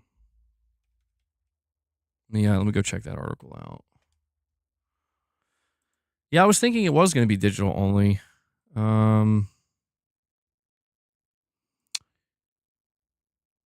When Gears of War Reloaded makes its PS5 debut later this year, you may be able to purchase a physical copy. That's according to a Spanish retailer, who's listed the product page for the game on its website and claims it has received confirmation from the manufacturer about boxed PS5 and PC versions. While the existence of a PC version seems like a red flag, there is apparently a small market in Spain for physical PC releases. Oh, okay. Even if they usually only consist of little more than a download code. Oh, so maybe that's like like that physical PC release is like region specific. I didn't. I mean, the way they're talking about that, apparently, I guess that's a thing that exists in Spain. There's like a small audience for buying physical PC games. Lux with the super chat says, "How many pros will end up on the secondhand market after GTA 6 releases on PC? LOL. When the PC players are done, may it affect future numbers? Secondhand cheaper." I mean, it's a good question, man. I don't know. It's hard to say. It's hard. You know what I think it might? It might end up being one of these things where if there's any type of cross player cross progression, this is the best I can speculate, is that if PC, let's say that GTA 6 doesn't come out on PC for another year, so it comes out a year later in 2027 on PC. If you're a PC player who bought a Pro just for GTA 6, you've been playing it for a year. If you're playing it for a year, you probably also are playing maybe online. I don't know. This is kind of one of those awkward situations where I'm not really sure how much it benefits Sony in the long run that GTA isn't on PC. Because there is truth to what you're saying, where there will be people who are going to buy a PS5 or a PS5 Pro just for this one game, and then it's their GTA 6 machine. And once that not exclusivity, but once it does make its way to PC, now it's just a PS5. It's no longer the GTA 6 machine. I don't know. I don't know how much that would affect Sony. I don't know that they're going to be worried about that, though. I don't necessarily think it would affect future numbers. Let's consider something for a moment. I think this is worth considering. What if GTA 6 doesn't launch on PC for like 3 years or something, or like 4 years? The reason I say this is because I feel like I know what Rockstar is going to want to do. I feel like it's a Take-Two Interactive thing. Here's what I think they're going to want to do. I think they're going to want to maximize sales on the consoles for the next. So it comes out in 2026, 2027, 2028. Well, actually, I don't know. 2027, isn't that when the next gen consoles are coming? Apparently, we've been getting rumors that Sony may be targeting 2027 now for the PS6. So by that point, you have GTA 6 out on the market for 1 year on 4 consoles, four current gen consoles. The next year, the PS6 and maybe the next generation Xbox, whatever that's going to be, is going to roll out. Oh yeah, here's the next gen version of GTA. Maybe not even at the launch. Maybe holiday 2027. Or wait, no, that would be the launch. Maybe it could be 2028. The reason why I say this is because I do feel like Take-Two Interactive would hold back the PC version purposely so they have a real valid excuse to give you the best version, the latest and greatest version on the next gen consoles. And then after that, isn't that what they did with GTA 5? Correct me if I'm wrong, but GTA 5 dropped on the PS3 and the 360. And then not that long after, it's exactly what I'm describing. They dropped it on the PS3 and 360. And like a year later, they dropped it on. Well, hold on. Let me see. GTA 5's release date, September 2013. PS3, 360. November 2014 for the PS4 and Xbox One. So about a year later. So it's exactly what I'm describing. And then for PS4 and Xbox One, April 2015. And then for Windows, March 2022. Oh my God. GTA 5 took that long to go to PC? No, that can't be right. Is that correct? Bro, what? I must not have been paying attention. Are you telling me it took over 10 years for GTA 5 to go to PC? Or almost 10 years, I mean, like 9 years? I'm gonna double check that in a moment. Lux, you're saying Rockstar bought 5M for the RP servers and the tons of money that brings in. RP streamers, are the biggest PR for GTA 5 still. They won't wait 3 years. That is true. So it came to PC in 2015. Okay. Well, yeah, this. Oh. My bad. I read that wrong. I was like, yeah, that does not sound right. I read it in March 2022 for the current gen, for PS5 and Series X. Okay, my bad. Okay. All right. I was going to say, bro, that can't be possible. And yeah, what you're saying, Lux, is true. This is, I think, something that has the potential to be a major influence on how long they choose to, work on the PC version before they release it.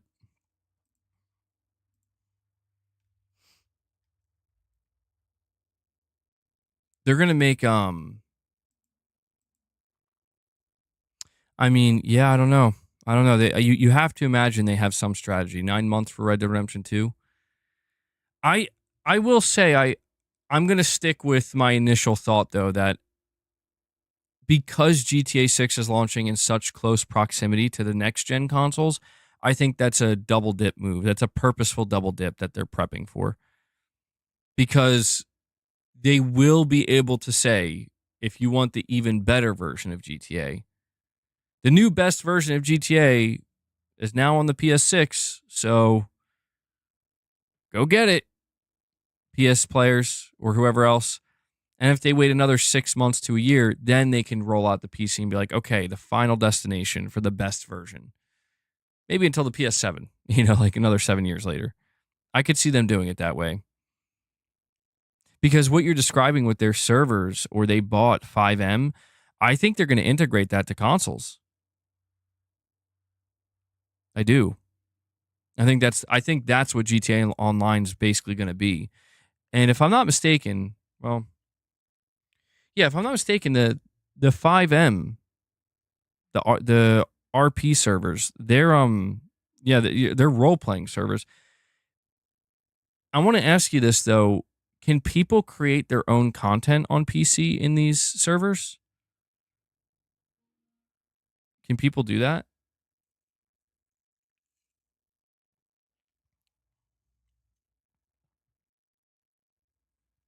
You're saying, but they know PC players won't buy a PS6? Yeah, maybe they could just do it at the same time. They could do that. Maybe they could launch it on PC at the same time it's coming out on the current gen or the next gen consoles. We have a direct donation from Perfect Image. Perfect Image, thank you so much for that, buddy. You're saying, hey, BG, let's see the gameplay of Mafia Old Country. That's going to be tomorrow because it's from the same publisher. I don't know if anyone knows May 6th, 2025. Comes out. You said May 26th, 2026. Oh, okay. Yeah. May 6th, 2025. We get the trailer. Comes out May 26th, 2026. Easter egg. Yeah, that's interesting. I didn't think about that. Yeah, I definitely want to see Mafia the Old Country gameplay. I keep forgetting about that game. I'm not going to lie. That's just one of those games I literally keep forgetting that's coming out this year. And tomorrow is Death Stranding 2 preview day. Yep. So, hold on, though. I'm not really familiar with GTA 5's RP servers. Are they like as robust and as intricate as what you see in Fortnite or Roblox in terms of user generated content? Or are they not as robust because they're kind of like community, or they don't? I don't know. Like, is their tool set just not as fleshed out? I just wonder about this because I'm pretty sure that everything. Let me also ask this question: the RP servers, the GTA online RP servers, currently they're like unofficial, right? They're not. I'm just not sure exactly how it works because I haven't been paying attention.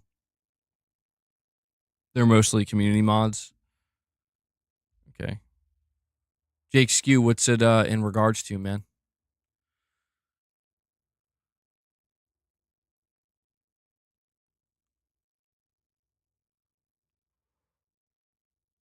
Um,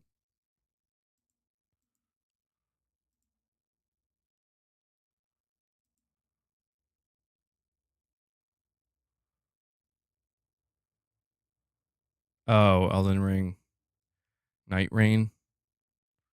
Hmm. I was watching some gameplay of that.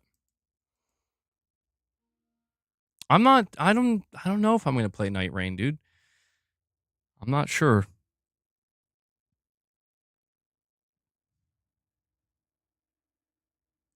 Users can build prisons and people can be prison guards while others are inmates. Yeah, I guess like what I'm trying to say here is my assumption is that since Rockstar and Take Two bought the company 5M, when they roll out GTA Online 2, it's basically going to like officially integrate this, where this like it's going to be more um what's the word I'm looking for? I guess more professionally integrated. It's going to be like official. It's going to have the branding on it and everything. It's going to be a baked in aspect of GTA Online 2. Maybe I'm wrong about that. Some have been RPing the same character since 2016. Oh wow. Yeah. I mean, I'm not surprised, man. It's just I don't know how deep the well runs.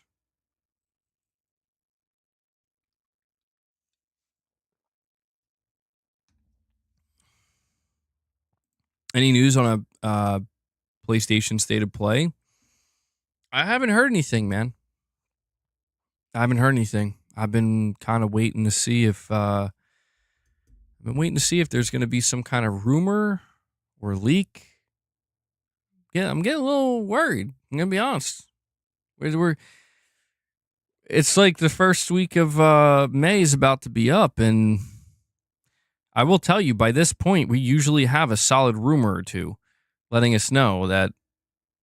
Yeah, so that is the one thing. Sony does have their business or on May 14th, or it might be 15th for us. I don't know, but yeah, around that time, Sony is going to be doing their yearly earnings. So they're closing their fiscal year, and every time they do that, they have like a big investor meeting, and they usually give some solid information. Waiting for Jeff Grubb to confirm. Yeah, I mean, honestly, that's what I've been waiting for. I know people don't like Jeff Grubb for some reason, but he's been the only one that's he has some contact at Sony that knows what they're doing when it comes to shows, and he's been the only person that's been feeding that information consistently. So the last thing we heard from Jeff Grubb was a couple of months ago. He said that Sony is debating whether it sounds like Sony is going to do something. It just sounds like they're debating whether it's going to be a state of play or a showcase. Now, it's May 7th, so I would assume they've decided already. I'm going to tell you right now, I think them announcing the studio, LFG, I think this is indication that we are going to get something and this is going to show up. And please God, like, it's no offense to this game, but please God, let there be some other stuff too. Please. I am actually going through all of my content right now and removing all of my copyrights. And it's taking forever, dude. Oh my God. But I'm doing this so I can attempt to try to eventually get my YouTube plaque for hitting 100K. But apparently I have to get this done before I can be eligible. And as I was going back and doing this, I saw the PlayStation. Here it is, like, PlayStation Showcase 2023. I got 1, 2, 3, 4. I have 4 PlayStation Showcase streams right here. June 11th, 2020. The first PS5 event. I got 200,000 views on that. The second showcase I have here, September 16th, 2020.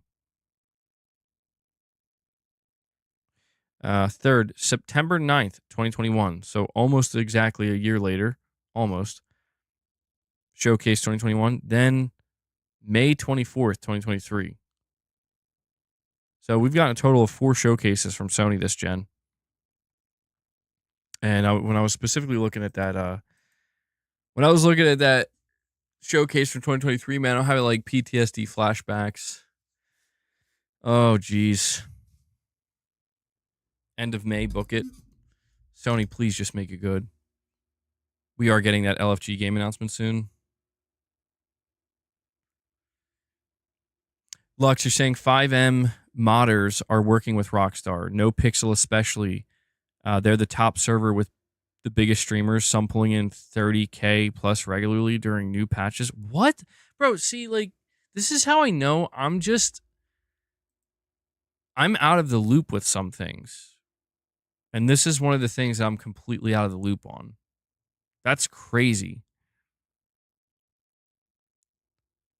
Nicodemus says, bro, it's on June 8th. I see what you did there.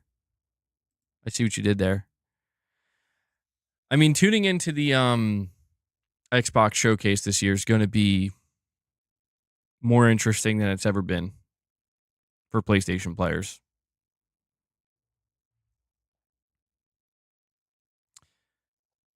Maybe for the members lounge, you could do some reactions to your old content before you remove it. Yeah, the thing is, I'm not trying to, some of it I have to remove, but YouTube for most of it lets me trim out segments. It's just, it takes a long time. When do I think we'll see Cory Barlog's next game? I mean, that thing's been in the works for a long time now. The 2 games that I'm surprised we haven't heard anything of yet are that game. I just realized I never gave Boss's Treats, bro. Holy shit. That game and the Horizon multiplayer game. The Horizon multiplayer game's been in development since 2018. So, oh shit. Got a whole new treat stack here. I'm sorry, boss. We hit the goal a while ago, and I just left him hanging. So, get this out of here. What about Wolverine? I don't think we're going to see Wolverine until next year. I think Wolverine's a game that we see for the first time fully revealed next year. Hold on. I'm trying to... Don't fall, bro. I got to make sure I get this on right, because if I don't, the whole thing's going to fly open. Nothing from Bend other than this remaster. Unfortunately, probably not. That makes me really depressed, but I don't think we're getting anything from Bend until next generation. And who knows what it'll be.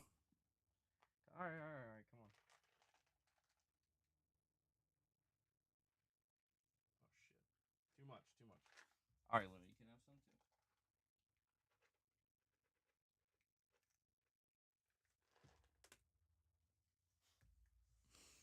too. And Lux with another super chat. Lux, thank you for all the super chats, man. I do appreciate it.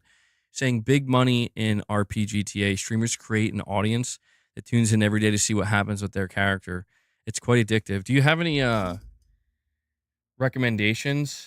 Maybe in the next, or Lux, I don't know if you tune into the members lounges or not, but maybe in the next members lounge, I'm gonna have to like check this out because I've heard of it. I just never. That's all I've heard. I've only heard of it. I've never seen anything of it. I've never watched. I don't even know what this content looks like. Lord Caban, let me check this.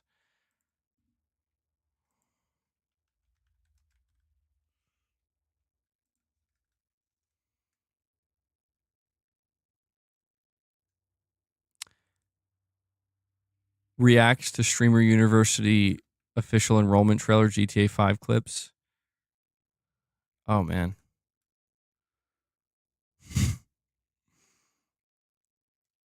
Wow.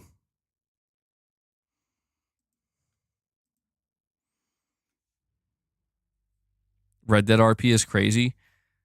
Does that have a thriving audience? I know that Red Dead Online was nowhere near as successful as GTA Online, unfortunately.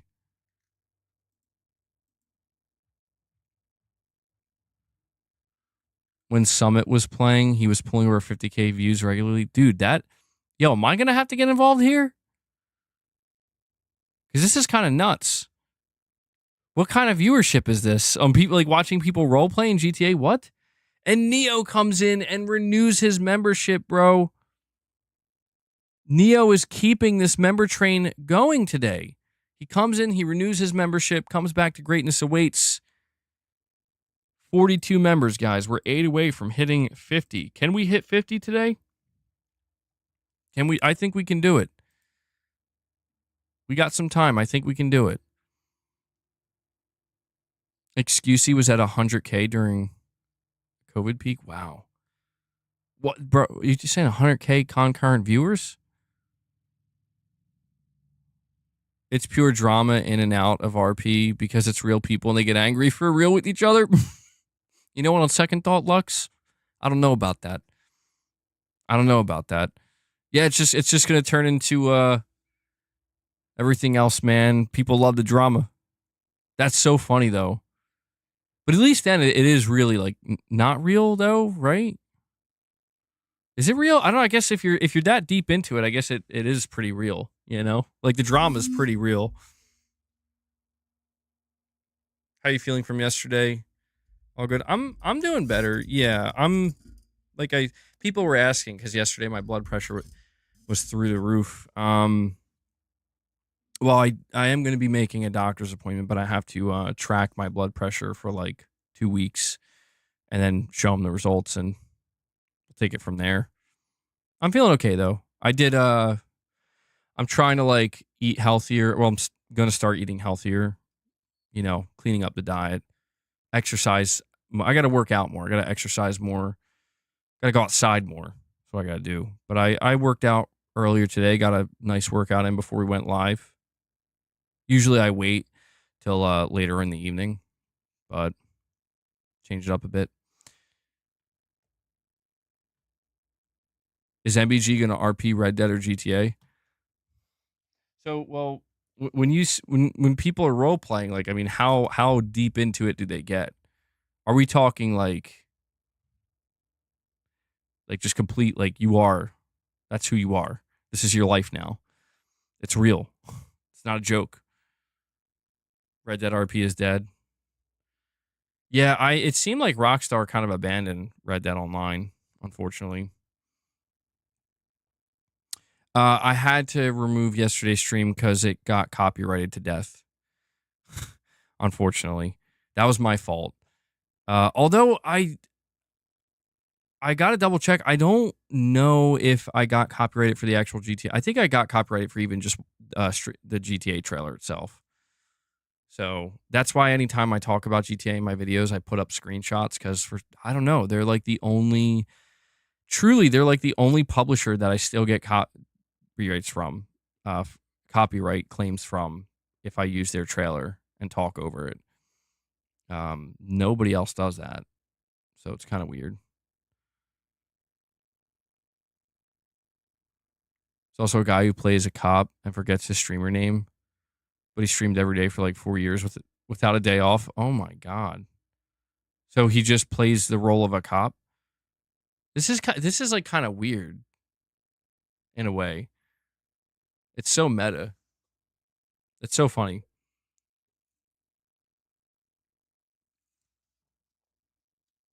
I mean, we're not too far away from streamers playing streamers virtually and viewers virtually watching that streamer. Oh man. Oh wait, are we about to see that in GTA Online 2? 12 hours a day. Fuck. That's crazy. You can in Fortnite, bro? Do people do that in Fortnite? Are there role-playing servers in Fortnite as well? I know there isn't like so in GTA Online there's role-playing servers. In I think Roblox there's role-playing servers. But Fortnite I know has user created content, but I don't know if they actually have role-playing servers. That's just got to be unhealthy. Well, dude, I could tell you right now, streaming for 12 hours, yeah, that's not healthy, man. I would assume you're making damn good money though. If you're streaming 12 hours a day, you must be making real good money. Like real good money. Cuz that's crazy. Every time NoPixel brings out a new version, it becomes the big thing on Twitch. So many streamers jump onto it because you get a huge boost in views. I had no idea. So I guess it's more of like a Twitch thing, not so much a YouTube streaming thing. I mean, I don't know about these other services like Kick and whatnot. That would explain why I'm just totally out of the loop with it. But you know what? What does it highlight though? It highlights once again like this is why Sony wants to get involved, bro. This is why Sony wants to have more hit live service games outside of Helldivers. MVG Roblox when Neo, I will, yeah, absolutely. I'll be covering the Death Stranding 2 previews tomorrow. I'm very excited about them. I'm really interested to hear what people have to say because from what I understand, the people who got to play Death Stranding 2 to preview it, they had like a week with it or something. It's like some kind of I could have swore I read somewhere that like they went to Kojima Productions and they were like put up in like hotels or something for like a week. Like it almost sounds like I mean at that point you would think it's like almost like a review or something, but I'm really curious to hear what's going to be different with Death Stranding 2 compared to 1.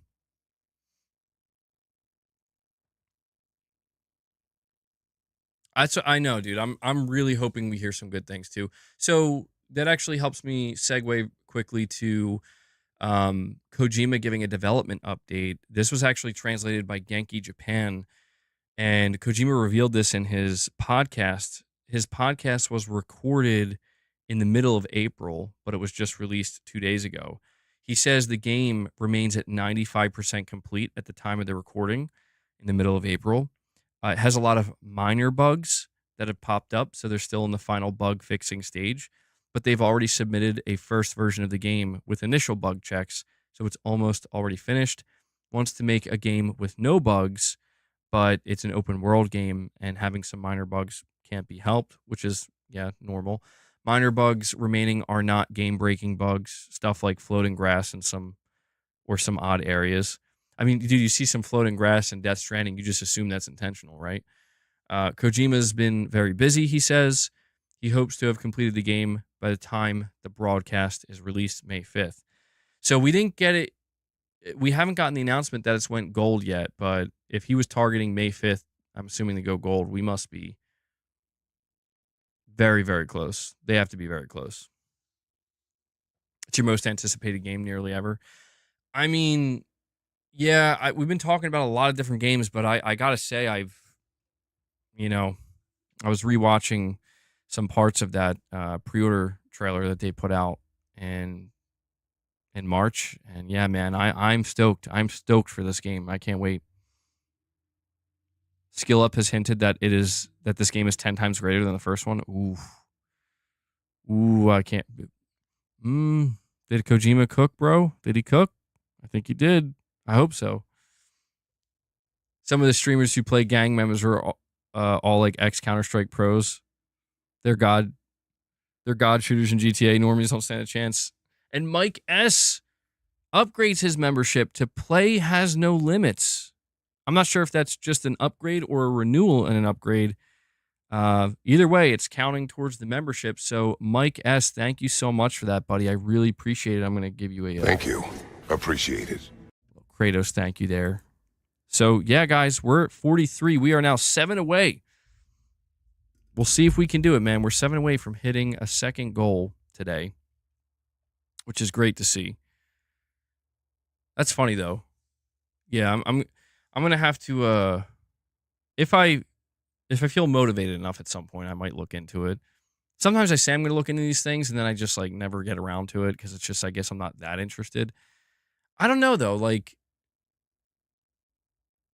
tell me if I'm wrong about this, but I feel like role playing in GTA has been a thing since like San Andreas. Because I remember there used to be like an unofficial like online uh multiplayer for San Andreas where people would kind of do this stuff.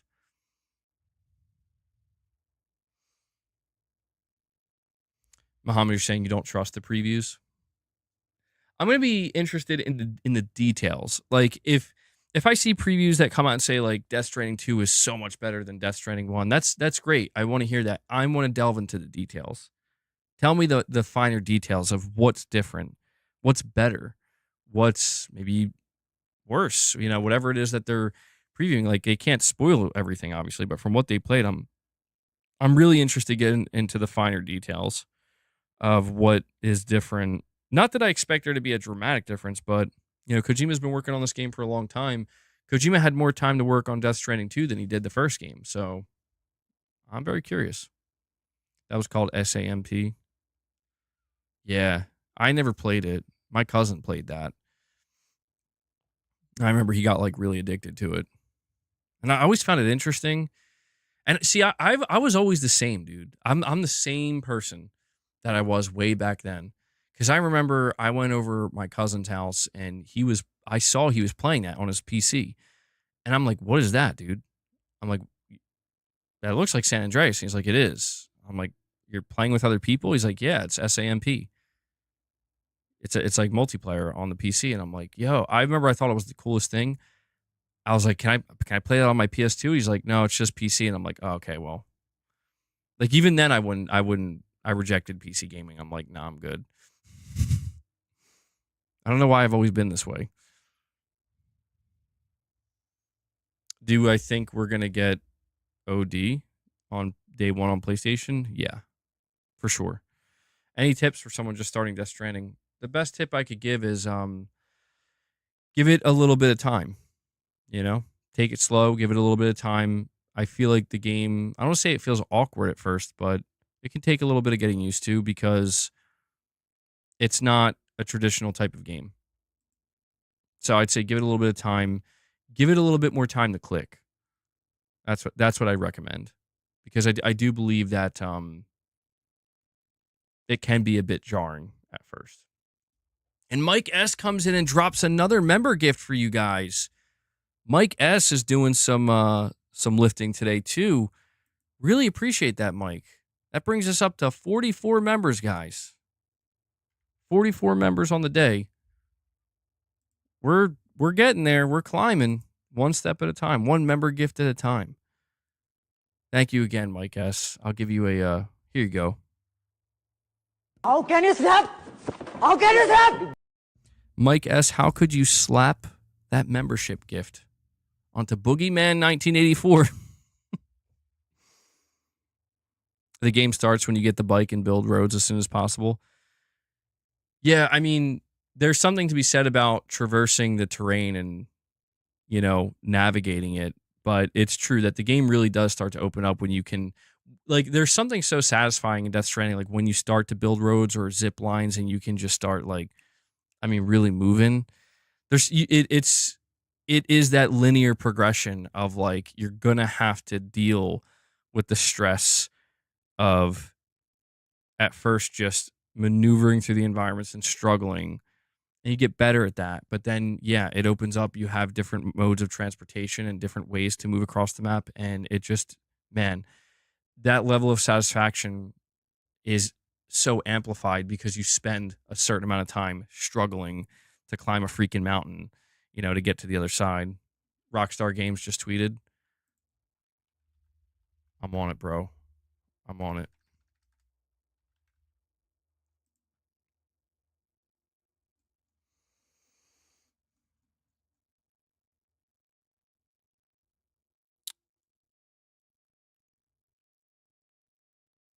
Yo.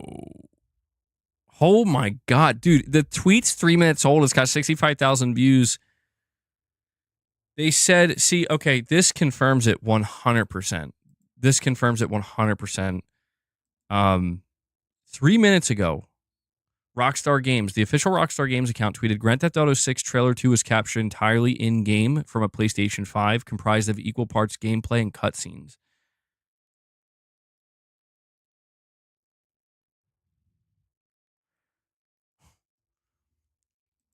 How much did Sony pay for that? Bro, that's nuts. What are some of the replies saying?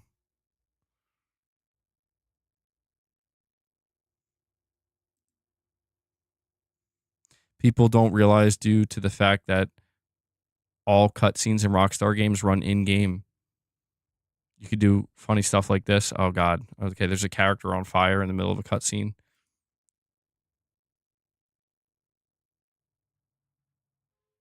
Damn, bro. Yeah, it's so cool seeing the hype. People so stoked for it. There's this one picture that I saw trending. Is the picture of the older dude with the white, I don't know his name, but the white goatee and the sunglasses, and he's like hanging his arm out of the out of a car, or it looks like maybe a SUV they're in. And it was trending because people were like, it's like, that looks real. Like, that could easily pass as a real photo. And I'm like, yeah, it really can.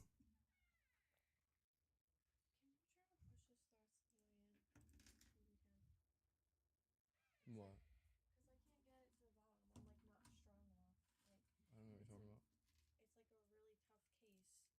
don't know what you're talking about. Oh, okay. It seems kind of broken. Did you put it backwards? I want. That's gonna break. I'm gonna break the plastic. I think it's a design flaw. You're welcome. I tried. Sorry about that. How many PS5s and Pros did that just sell? Just tuning in, what's going on today? Well, we talked about a new studio that Sony opened called LFG, which I think it stands for Looking for Group Studios. They're teasing a game that they're working on that I'm assuming is going to be revealed soon. It doesn't sound like it's going to be my type of game. I'm not sure how interested people are going to be for that when it drops. But we talked about that. We've been talking a lot about GTA 6. I was talking a little bit about, what GTA 6 and Sony having the marketing rights for it, what it's going to do for the PS5 this generation, and how it just really just seems like it's going to ensure that the PS5 finishes very, very strong. And talking a little bit about Death Stranding. Talking about RP streamers for GTA. You wish they would say something about the Series S and X? You think, to get the bad news out of the way? I mean, I would. The Series X, I'm assuming that what we're seeing on the PS5, you'll probably see a mirror image on the Series X. Although it is worth noting that if they can get more out of the Series X, they might be able to, only because they did that with the Xbox One X with Red Dead. But it's the Series S it's the Series S and the PS5 Pro that I'm most interested in. I want to see it on the extreme ends, you know, like I want to see what does it look like, how's it performing on the lowest rung and the highest rung. What's that looking like? But yeah, man, that's interesting that they tweeted that out, because if you had any doubt whether or not the marketing is with PlayStation, they just straight up tweeted out the trailer again, saying it was captured entirely on PS5. And I feel like there would be no reason for them to tweet that out unless it was for, you know, a marketing agreement they had. Yeah, I can't wait, man. Can't wait.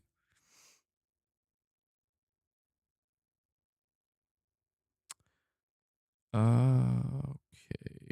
Anything else important?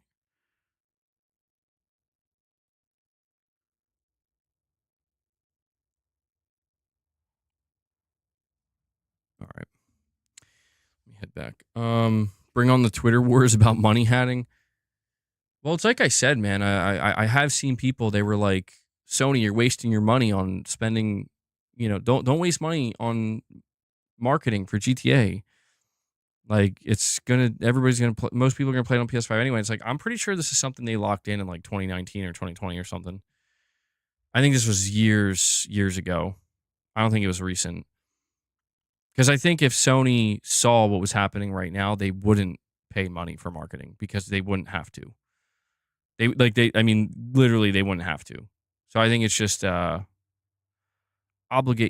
it's an obligation, it's a fulfillment. But I could be wrong, because they're still, look at what they're doing with Borderlands. You know, they're clearly they're pretty tight with Take-Two Interactive, it seems. Xbox hasn't uploaded trailer 2 on their channel, but PlayStation, whoa. No, surely they did. I saw it was on the PlayStation channel. Oh, Digital Foundry just released their tech breakdown. 43 minutes. Sheesh. Oh, man. 43 minutes. I mean, yeah, I guess it's not surprising, right? Let me see. We go to Xbox's YouTube channel. 77 million views for GTA 6 trailer 2 on Rockstar's channel. Wow. 77 million, bro. No, they have it. They have it right here. There's the first thing that popped up. It's got 100,000 views. Uploaded yesterday. So it's there. I was going to say, there's no way they didn't upload that, man. You'd have to be out of your mind. You think people will be surprised at how much performance Rockstar can squeeze out of Series S? No, that's what I'm saying. I think Rockstar is going to make sure that any console you play this on, it's gonna be good. It's gonna be real good. They're known for that. They uploaded it 2 hours after PlayStation. Sony's got that 2-hour timed exclusive on the trailer. You know, I do think it's pretty funny. I don't know that it means much, but it is pretty funny to me that, like, apparently the console that's going to be in the game universe, it looks just like a PS5, but for some reason they have a DualShock 4 controller, basically.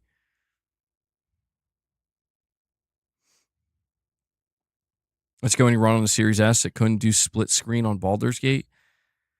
I think there will be compromises. I mean, come on. We've seen that the Series S it can run into some roadblocks at times, or developers can run into some roadblocks. I don't doubt Rockstar, but you're not. I'll put it this way: I think GTA 6 will probably look and run well enough on the Series S, but compared to the PS5 and Series X, I don't think it's going to be able to hold, like it. It's probably going to be significantly downgraded, you know, to a point where it's like here's the craziest thing to me. You talk about these consoles. I just saw that apparently it was leaked that there's going to be Call of Duty Black Ops 6 PS5 bundles coming out in the next like month or two or something. It's a little bit late, but I thought this was over. I thought this just didn't happen anymore, you know? But I guess because Microsoft they're just like, we are a publisher now, mainly. Like, that's what we do. I guess they're okay with it. What's crazy to me is that apparently, if the leak is to be believed, or the speculation surrounding the leak, is that there's going to be a $400 digital Black Ops 6 bundle. And what's so nuts about that is that the Series S is, like the 1 terabyte Series S is $400.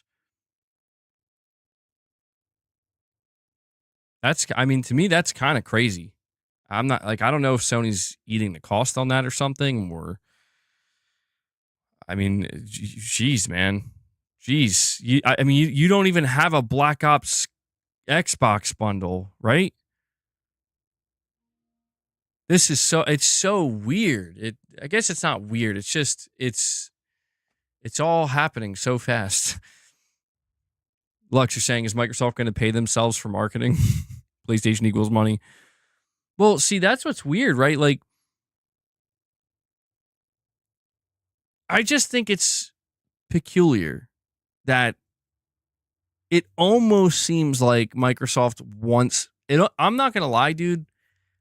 It's starting to look like Microsoft wants people to buy PlayStations more than Xboxes.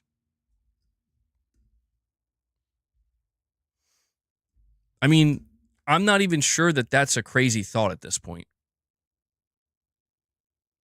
And I think the main reason for that would be because they know if you're playing on PlayStation, you're gonna buy their games.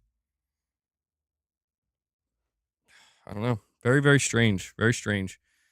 But yeah, I was not expecting to find out that there's going to be a Call of Duty Black Ops 6 PS5 bundle dropping in like June or something. I thought those days were over. But yeah, that's the thing. Like, Sony, I'm not surprised that if Microsoft's okay with it, they're like, yeah, we'll take your money.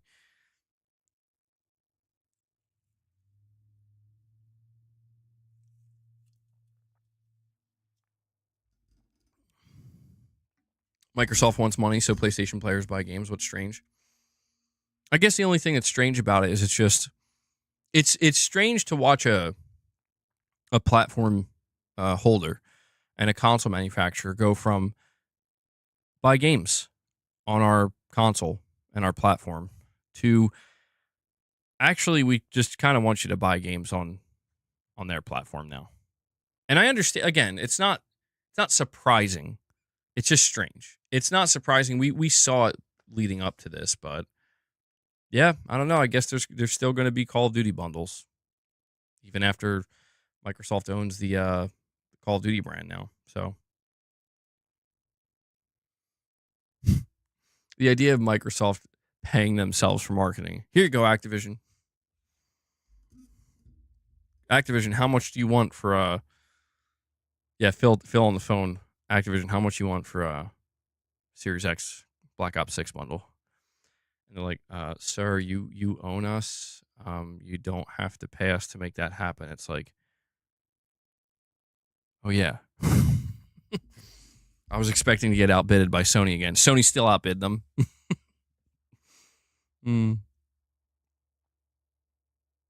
What about Nintendo players also? They're heavy on physical/digital games. Yeah, I mean, it seems like there's like a slight implosion. A slight, not like major, but a slight implosion going on right now with Nintendo players and physical Switch 2 games. And from my understanding, they're basically being put in this awkward position. I'm going to be honest, like, again, I'm not trying to be the doomer. You guys know, like, in this area, I don't want to be this way, but it's like, I'm looking around at what's going on, and it's like, yeah, we're gonna, and I know that this pains. I know that hurts people a little bit. It stings who really, really care about. I mean, really care about physical media. But like, bro, it's pretty much over. Yeah, like it's. I'm looking at what like Nintendo was supposed to be. This is like Obi-Wan Kenobi. Like you were supposed to, you know. What was the quote? Like you were supposed to save us or not, or shit. I'm totally destroying it. But you know what quote I'm talking about when he's yelling at Anakin. Like you weren't supposed to join them. You know, you're supposed to do the opposite, bro. I don't know why I can't remember the quote. Somebody will help me in the chat. But yeah, it's like, you know, Nintendo was supposed to be the one. They were supposed to be the one to make sure, like, well, listen, you know, you guys could be the last bastion for physical media and physical games, and they're the first one. They're like, actually, we're just gonna say screw it, and we're just gonna give you game key cards. And I feel like that really just kind of shattered any hope at all that it's that, like, you know, like, because if Nintendo stuck to, you know, more traditional physical media or didn't go in that direction, then you would think, well, maybe Sony won't either. But yeah, I think it is just the reality. Now, when I say like digital 100%, I don't mean like, I think you will still be able to collect certain games physically and there will be options. But I just think that in the next couple years, we're going to see that shrink fast. I think it's going to be dramatic. I think it's going to be quick. I think it's already happening. You know, I mean, it's like even right now, you get Indiana Jones on PS5. Oh, if we get a physical Indiana Jones, so Microsoft's doing that, 20 gigabytes on the disc, can't play it without an internet connection, you know, or like downloading it. It's like, yeah, man, I think it's over. I'm not trying to say that from a perspective of being a doomer. Just I look around and I'm like, damn. Gradually, then suddenly, yep, yeah, yeah. It's exactly that. It's exactly that. You were supposed to be the chosen one. There we go. Yeah, you're supposed to be the chosen one and bring balance to the force.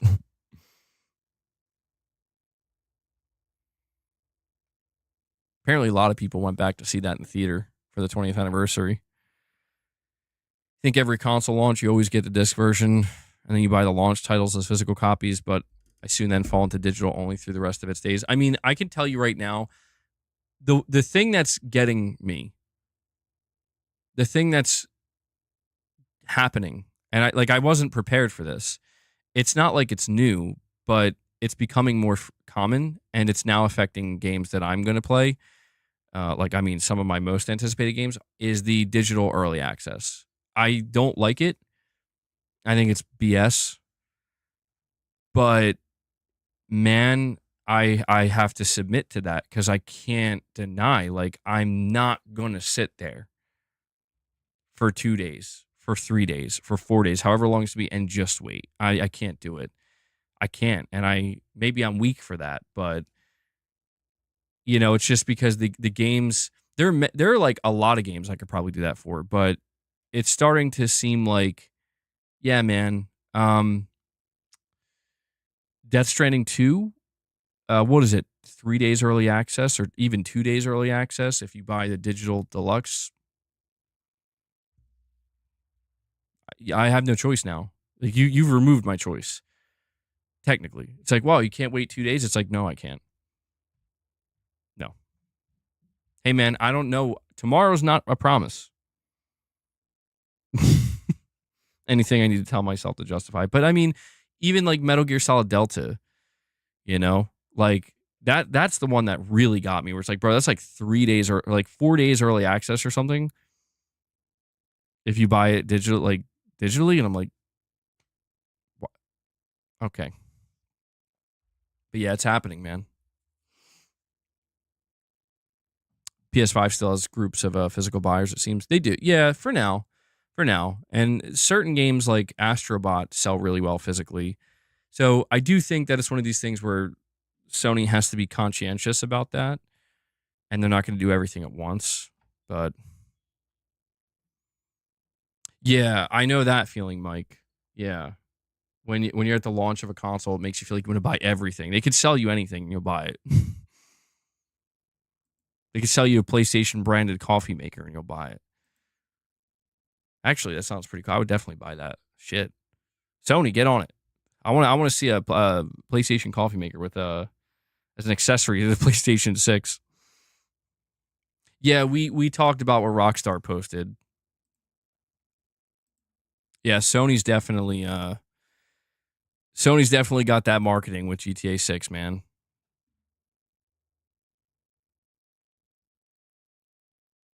The beer in GTA 6 has bubbles. Oh wow. There's a little clip of somebody zooming in, and yeah, you see the carbonation bubbles. Wow. That's that's crazy, dude. See, it's that type. That's what I mean. Like, that's the insane attention to detail that it's just like you didn't have to do that, but they did it anyway. Oh yeah, by the way, guys, if you haven't, please take a moment and hit that like button. We're sitting at 190 likes. We're 10 likes away from hitting 200. It really helps the streams. I'd really appreciate that. You have over 2,000 DVDs and Blu-rays. You also picked up the disc version, so you would watch your movies and shows. Yeah, and that's a good thing, right? Like, physical media is a good thing. It's just, yeah, I mean, digital media versus physical media. I think that I think it's interesting because I'm seeing more people than ever before. I still see people hanging on to physical media, but I'm seeing more people than ever before being like, yeah, okay, I'm just going to go digital now. And that's what's interesting. Is like, I notice with people, it's just like a sudden, like, all right, it's like a flip of a switch. Like, okay, oh. Hmm.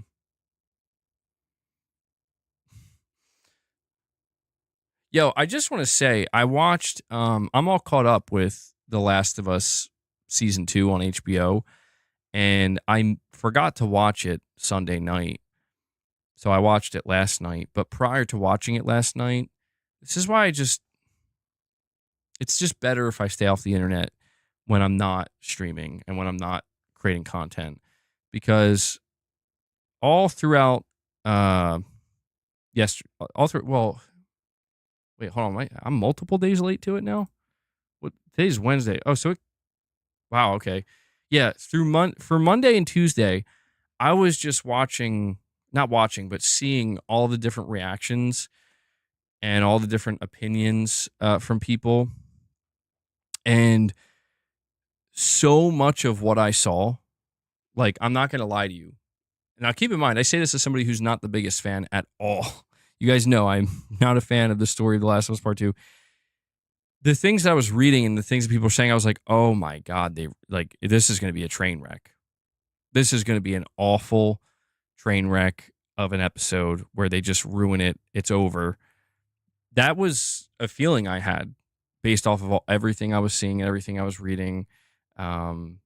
People giving like paragraph long, like going on like multiple paragraph tangents and whatnot.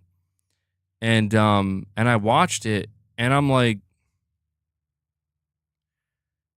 there are definitely some things that I'm like, okay, like, I think the game did some of this stuff a lot better, truthfully. And I say that as somebody who didn't even really like the story of the game that much. But by the time I was finished watching it, I'm like, okay, yeah, there were some pretty cool moments in that. There were some, it's a lot of talking, but it was fine. Like, it wasn't bad. Like, there was nothing in it that was like, oh my God, like, what is this, Gar? Like, what are they, like, and I guess maybe I don't know if I'm seeing reactions from people who didn't play the game. Maybe that's what it is. And those things are getting blended in. But I'm like, I don't know. I played the game and I'm watching and I'm like, I will say this.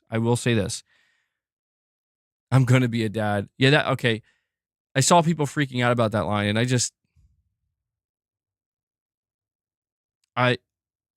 don't know. I don't like, am I like, I don't know. I didn't even think it. Like, I didn't think anything of it. Like, I'll put it to you this way. So much of what I see, I don't have a thought because I'm like, whatever, dude. Until I see somebody else saying, like, no, you should be upset about that. It's like, oh, I should? Like, I don't, dude, I don't know. Maybe I'm becoming like apathetic, I guess. It's like, I don't care that much. Now, here's what the show reminded me of is I think the world of The Last of Us is really damn cool. Like, I was way more interested in what's going on with like Isaac and the Seraphites and the WLF and the war and the clashing, like, and everything else surrounding that. Like, to me, that stuff is like way more interesting. And it's not to say that the parts with Ellie and Dina were. I thought the part in the train was really cool. I do notice that because it's a show in the game, like, you're a complete badass and you're just you're taking clickers out, you're taking all the infected out, you're taking dudes out left and right. And I understand because it's supposed to be real life now. It's live action. They can't really do that in the same way. So they leaned more into kind of the horror aspect and like, being overwhelmed by, well, I get, that was in the game too, but it's interesting the way they're blending these things and the decision making. What I was going to say is after seeing this many episodes of season 2, yeah, and the same applies for season 1. I think the HBO series for both The Last of Us 1 and 2 right now are pretty damn good, but they just don't compare to the game. I'm going to be honest. Like the games, they're different. They both offer something, but in my opinion, I think the games are better. I do. Like I like significantly better in some ways.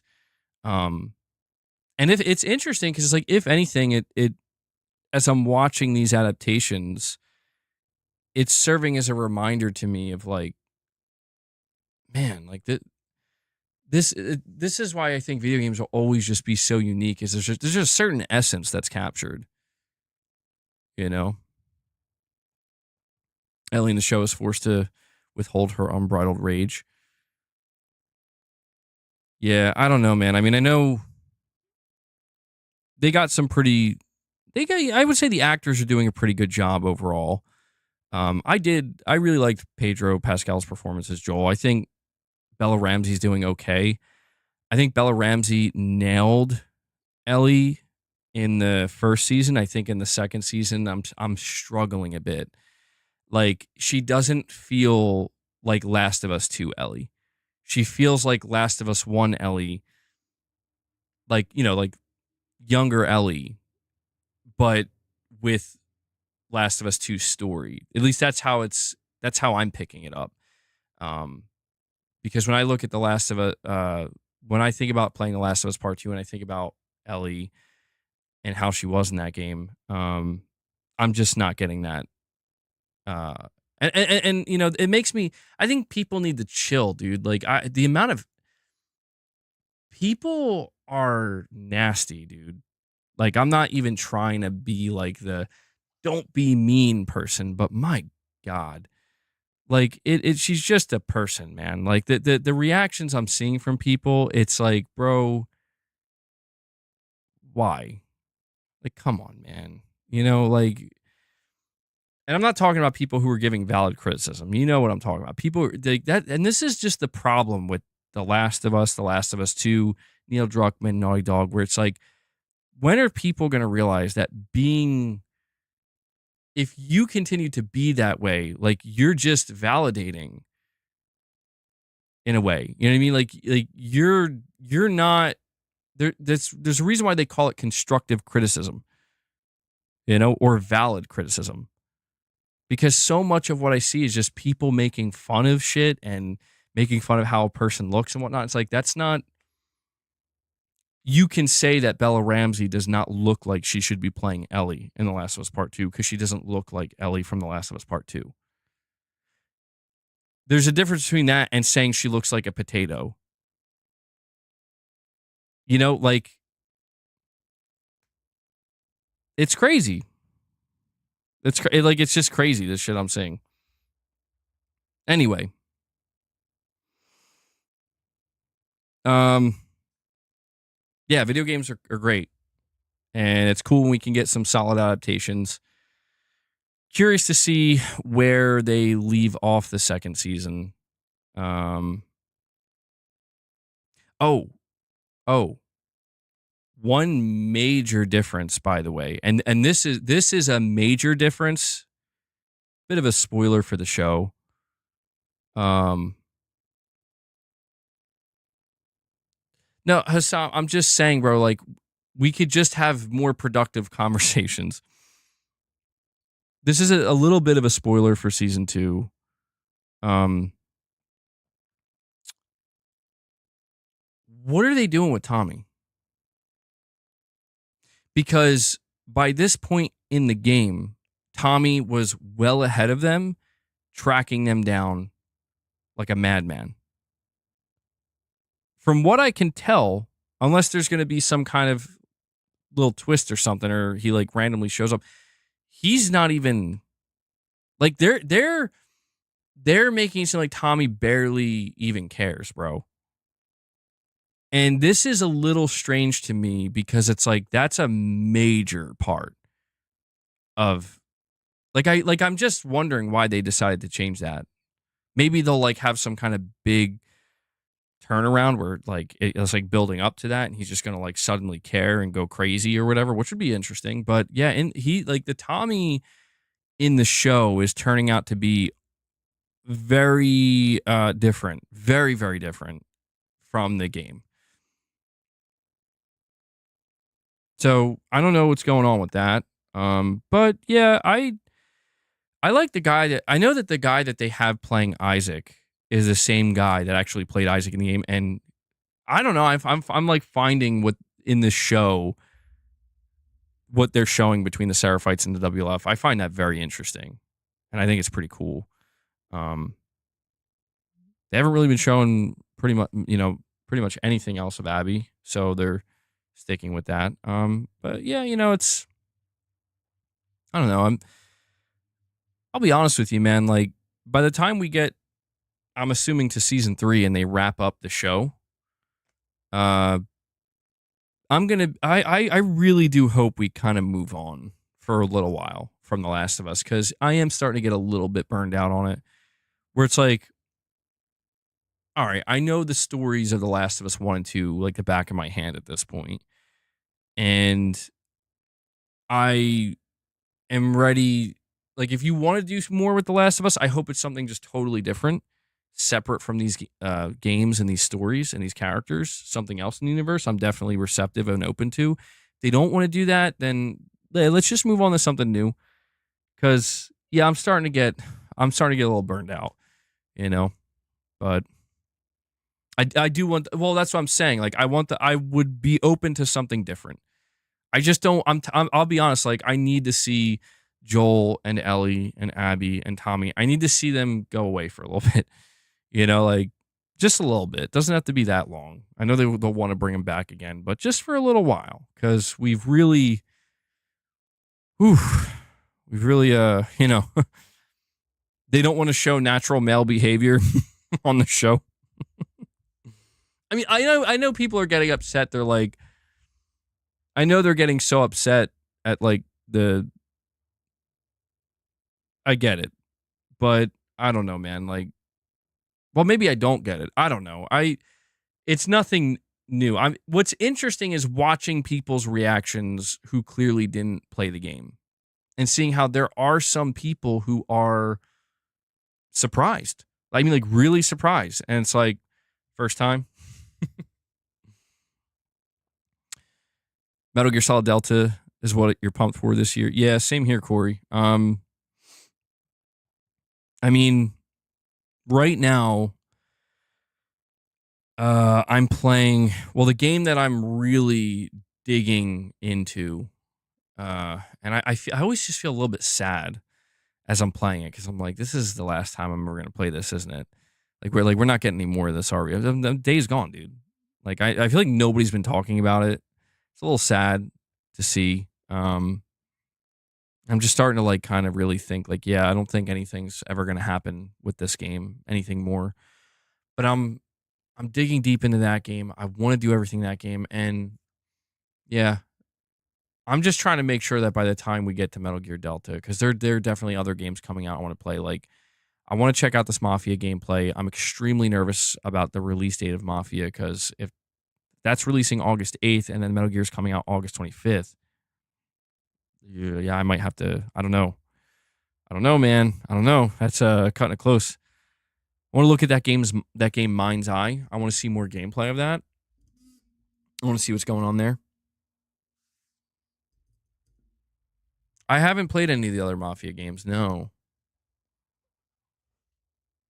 Am I still reviewing Doom?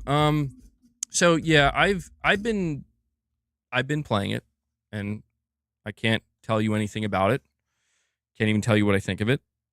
But on May 9th, on my stream probably, so I'm assuming I can say this. Don't think I'll have it finished by the time the embargo lifts. So I'll have to talk about what I'll only be able to talk about how much I've experienced. But you know, I'm sure there will be others who have actually finished the entire thing. No, it's not at all a reflection of what I think of it. No. No, it's just truthfully, I have not been getting much time in gaming. There's been a lot going on, a lot of moving parts, and it's been the past 2 weeks or so, it's been kind of one of those situations where it's like you're just going days without playing, not realizing you're like, oh shit, like wait, where's the time going? You know? You get to fine tune your gator stabbing technique. Yeah, I love the way you do it in MGS3. Like I was like, you know, hold square, just a little shank. Oh no, stop. Oh, I see what you did there. My bad. No, I have not given any opinions. I will not give any opinions. I will not say anything about what I think until May 9th. Do I think I will pick up that Chronos New Dawn? Depending on when it comes out. Yeah, that game does look good. Looks interesting. Consoles are not dead. PS6 will come out. I heard consoles are dead since 2002. Guys, we're 5 likes away from hitting 200. I need 5 of you to hit that like button. I realize we're about to hit the 3-hour mark, so here's what we're going to do. Last call. Okay, we're sitting at 44 members. We are 6 members away. We're 6 away from hitting 50. Can we do it? I don't want to push you guys. It's okay if we don't, because if we don't, it means I don't do reps, which I'm cool with. If we do, I do a couple reps. But we are at 44. If you want to drop any more super chats or any direct donations, we're going to be streaming for a couple more minutes. Now would be the time to drop them. I always try to do this last call because sometimes people are a little bit behind. I've had instances where I've gotten super chats like after the stream ended, and it wasn't their fault. They were like a couple minutes behind on the stream.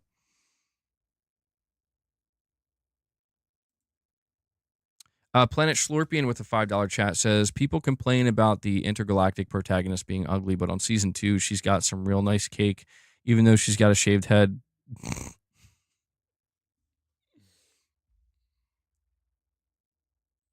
I don't think I'm ever going to get used to people using the term cake. I don't know. These contemporary terms, they're messing with me. And Corey the Legend comes in. He's trying to save me. He's trying to save me from the cake. He drops 5 more membership gifts on you guys. He wants to get to 50. He just brought us up to 49. 49. Thank you. Corey, thank you so much, man. Here we go. But that was some fancy shooting. You're pretty good. I wish I could like alter what he's saying. Is like, that was some fancy gator stabbing. You're pretty good. And Hellbound 1981, he is here. Hellbound is here. And he does it. He's like, you know what? I missed the 25 mark, but I'm here for the 50. He drops a single member gift, and then Zombie Dragon follows him up. Zombie Dragon, you almost got it, bro, but you brought us to 51. Thank you guys so much. We did it just like that. That was quick. Hold on one sec.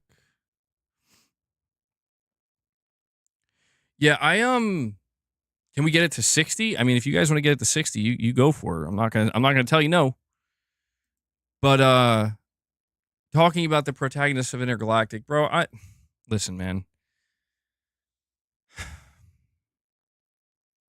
When it comes to the conversations about how fictional, not real characters look in video games, you know, like I just don't know what to tell people, man. Like, are you playing the game or are you doing something else? Because I know what I'm doing. I'll let you guys figure that out for yourself. But I mean, really though, it's like, what are we doing here? The Midnight Walk, are the reviews? I haven't come across any reviews yet, but that game, I know Megan's interested in. I think she wants to play that. Pause. You know what's so funny? And I just want to highlight this because I feel like I didn't. And I forget if I mentioned this yesterday, but man, rip to all the people who were convinced that GTA 6 was going to go woke. Right? Rip, bro. Because after, dude, listen, I'm going to tell you this right now. That trailer, so I'm just going to say it. Some people straight up got aroused, okay? All right? It's like, you know, it's giving me Stellar Blade vibes here. Some people just straight up, some people can't watch that trailer. So, just, you know, if that's woke, then I don't know what isn't these days. I don't know why people care so much either. I don't know why people care so much. I think people spend too much time focused on the wrong things. Both characters are hot. Yeah, I mean, bro, Jason's, he's jacked, man. You know? Good looking dude. I want to look like that guy. Actually, I'm not even kidding. Like, I was like looking at, I was like watching the trailer. I'm like, man, I really gotta clean up my diet, man. No man is hot.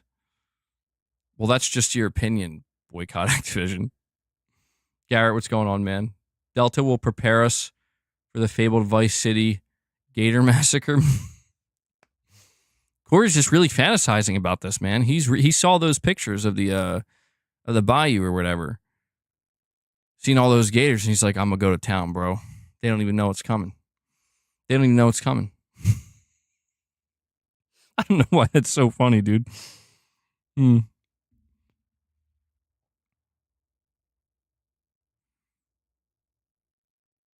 Yeah, dude. I mean, that trailer. One last thing to say about the GTA 6 trailer: so well made, so well put together. Where like, even just the music, the sounds, the scenes that they chose to show, the order in which they chose to show those scenes. I mean, Chef's Kiss. Chef's Kiss was I think the Chef's Kiss of that trailer is how they transition the music. I don't know how to explain how they did it, but like when you're first watching it, it's like background music, you know? And you can hear what the characters are saying, and then it just like kind of fades into like the music takes over, and then you just hear stuff a little bit in between here and there.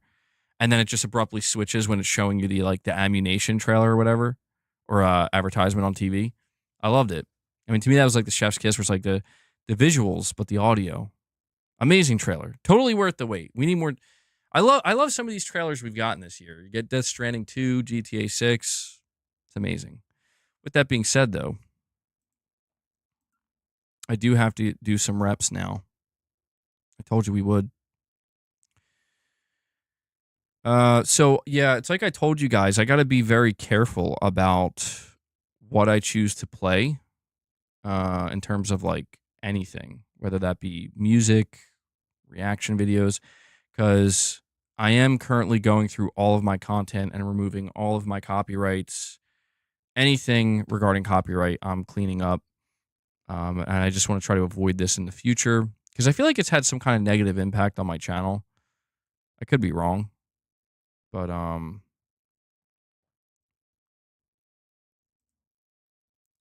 blood pressure before and after. Oof. I don't want, dude.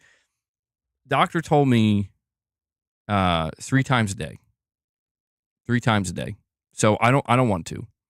I don't want to because I like at some point I don't want to like create this cycle where it's like I'm raising my blood pressure by thinking about my blood pressure.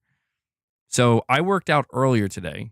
I want to assume right now my blood pressure is okay. It might not be. I'm going to be okay. I'm still young. I'm going to be okay. But I'm going to, after this stream, I'm going to chill out for a little bit. I'm going to take my afternoon blood pressure. And I'm going to take it one more time tonight, late in the evening, when I'm really chilling out. I'm going to track it for 3 times a day for about 2 weeks. So I'll have some good data. And, you know, I don't know. Garlic.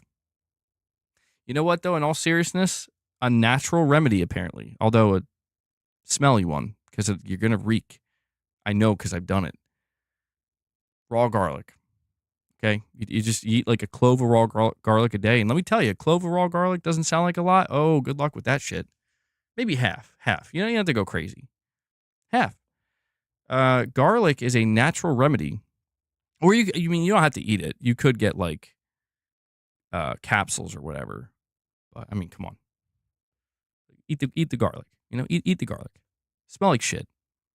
Well, actually, I don't know. If you take garlic as a supplement, do you still smell?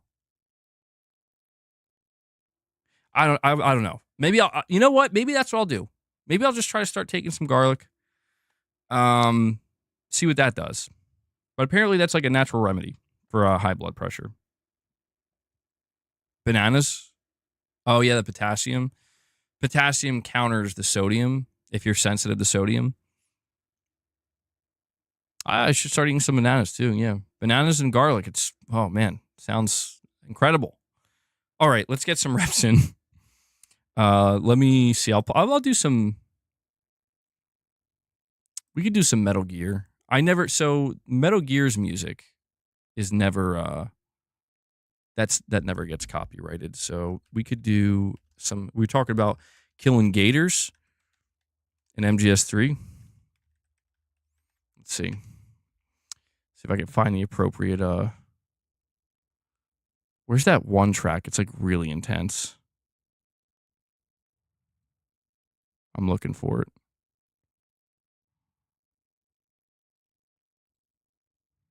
I love how Soundgarden just pops up. You want to listen to some Soundgarden? I would, but I will get copyright.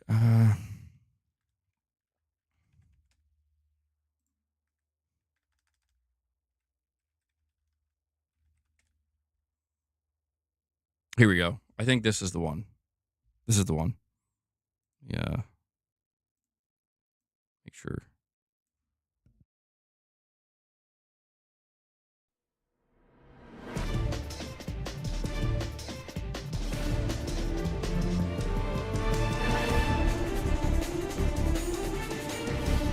Oh, it's so good.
All right. Actually, his shirt's not dirty. That used to be a There used to be something on this shirt. I don't even remember what it was. There was like a whole logo. It's completely faded. Although it does, yeah, it does look. It looks like grease or something. Vice City's Massacre theme, bro. That's the track that's gonna be playing when you're in the bayou, just murking those gators, bro.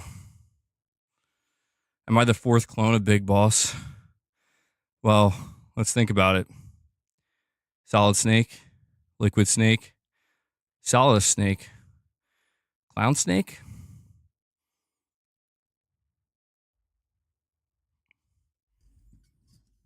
I think I might be. I'm the Clown Snake. But there you go. Didn't want to go too crazy with the reps. I got a pretty decent pump though with that. But that was for you guys. 15 solid curls. We're hitting 50 members today. 51 actually. This is my mechanic look, yeah. I'm just gonna get all greased up for my stream, guys. If you listen to Soundgarden, it can make you miserable enough to become like Chris Cornell himself. I mean, I won't lie. There are a lot of Soundgarden songs that, if you're in like a really good mood or feeling good, I remember I heard the joke like Frown Garden,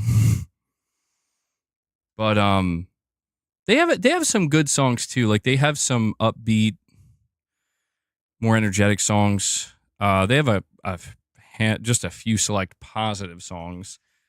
They have that one song called Dusty, which is really positive. It's about like getting out of depression, which is nice. But yes, there's many more songs about being depressed. So when I'm in a good mood, I still like to listen to Soundgarden. I realize like I've listened to the last 3 Soundgarden albums, or last 4, I guess. The Super Unknown, Down on the Upside, and Bad Motorfinger. Those 3 albums I would say have the most sad songs on them, but also some of their biggest hits. And they definitely have some upbeat songs, but they have like 3 albums that came out prior to that, which are not on the same level, but are more, I don't know if you would call it grunge. It's like, seems like it's like more traditional rock. So yeah, probably start listening to that a little bit more.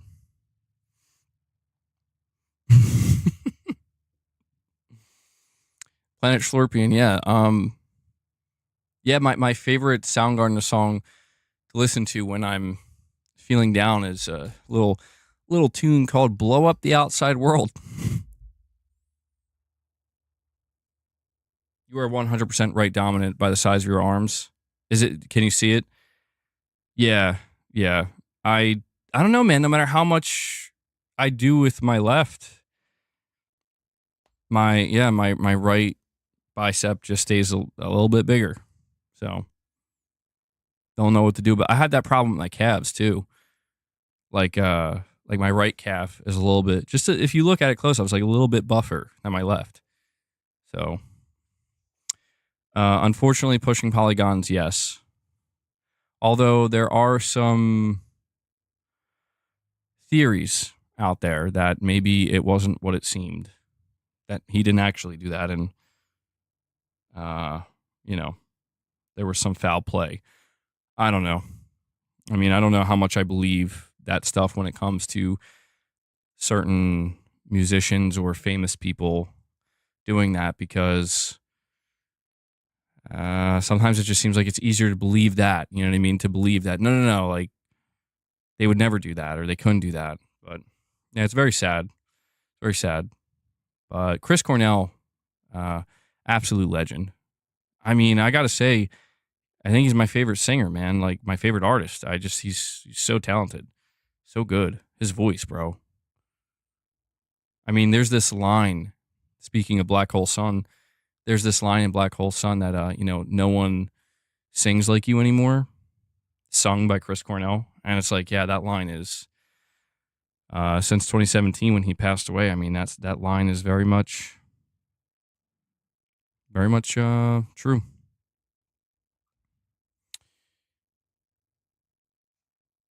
Yeah, Kurt Cobain's another one that yeah, people have a lot of different theories about what went on there. I don't know. Yeah, it's very sad. I mean, think about like the 90s, the grunge era.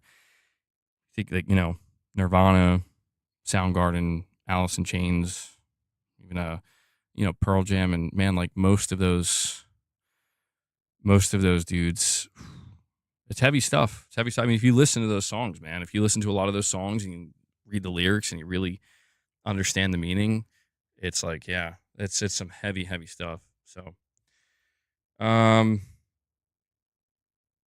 Andrew Wood. Oh, Andrew, he was he was in that. What was the name of that band? Yeah, I forget the name of the band, but there's that one song like Crown of Thorns. I think that's who we're talking about. So that's a great song. And I know that some of the Soundgarden songs are about his passing. But yeah. Sad stuff, man. But it's meaningful stuff. It's deep stuff, and it even though these people have passed away, sometimes in some really tragic ways, they leave behind I mean, they live on, man. They leave behind something truly special, I think. I wonder what I listen to a lot of like 90s tracks, a lot of 90s music, and I do wonder what like the younger generation of kids today would think. I do wonder.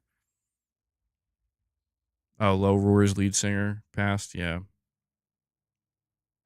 Well, I'm gonna keep it pretty upbeat today, though. I'm feeling pretty good. I'll go take my blood pressure in a little bit, see if that's indicative of that. I don't know, but I'm feeling pretty good. Do I like Typo Negative? I've actually never really gotten into their music. I know the band though. Never got into their music though. Not because I avoided it, just never. Mother Love Bone. There we go. Thank you. Let me see. Hold on.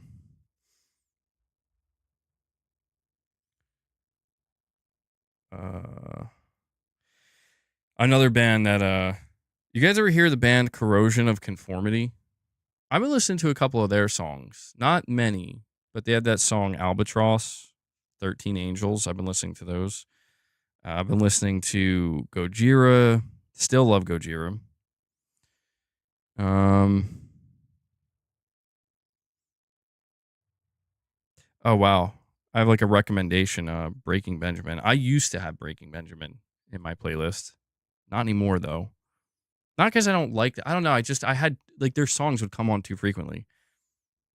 It's like Godsmack sometimes. Like I like Godsmack, but for some reason, I don't know if I have like duplicate songs or whatever. Some of their songs play like way too frequently.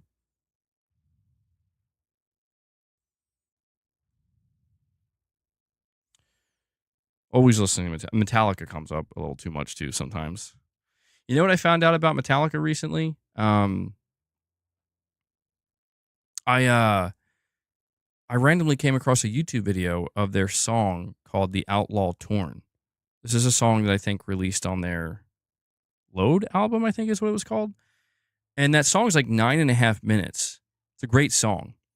And I came across like this 10.5 minute version where apparently this was the original version. And they actually had to cut down the original version by a minute to fit it on the CD. And I've been a Metallica fan for the longest time. And I've listened to this song hundreds of times. And I never knew this. And I'm like, that's crazy. There's just a whole minute of this song that I just never knew existed. Very cool to come across stuff like that. Yeah, I know about that show, Planet Schlurpian. I could never like watch it earnestly, like, consistently, but I came across it numerous times and it's pretty funny. A lot of Adult Swim shows were pretty damn funny. Oh, you're talking about Linkin Park? Yeah, I was never really into Linkin Park. Like I liked a lot of their songs. And good, I'm happy for them. Like I have I don't have a problem with them or anything. But yeah, I see like that they made like a comeback with a new singer, and I'm like, I'm good. Like I haven't even cared to try to listen to any of their new songs. And it's no offense. It's just I'm not. I'm good. I'm good. You know. So I don't even know how they sound. But oh wow, okay. So we are rapidly approaching the 3.5 hour mark. So this is I think where I'm going to wrap up today's stream, guys. It was a really good one. We covered some good topics here. We covered again. Looks like my studio is going to crash. We covered a new studio that Sony opened, which I can't say I'm excited for it. I'm intrigued. We'll see what goes on there. Worst case scenario is they show their game, we don't like it, and it's like nothing ever even happened. Um, I do think them announcing that studio means we're going to be seeing that game soon. Talked about GTA 6 again, the marketing rights, talked a little bit about Death Stranding 2, and we talked about a bunch of other stuff too. So we'll be back here tomorrow. We're going to be talking about the Death Stranding 2 previews that are going to go out, and apparently some Mafia gameplay that is going to be released as well. So, you're in the middle of binging Letterkenny.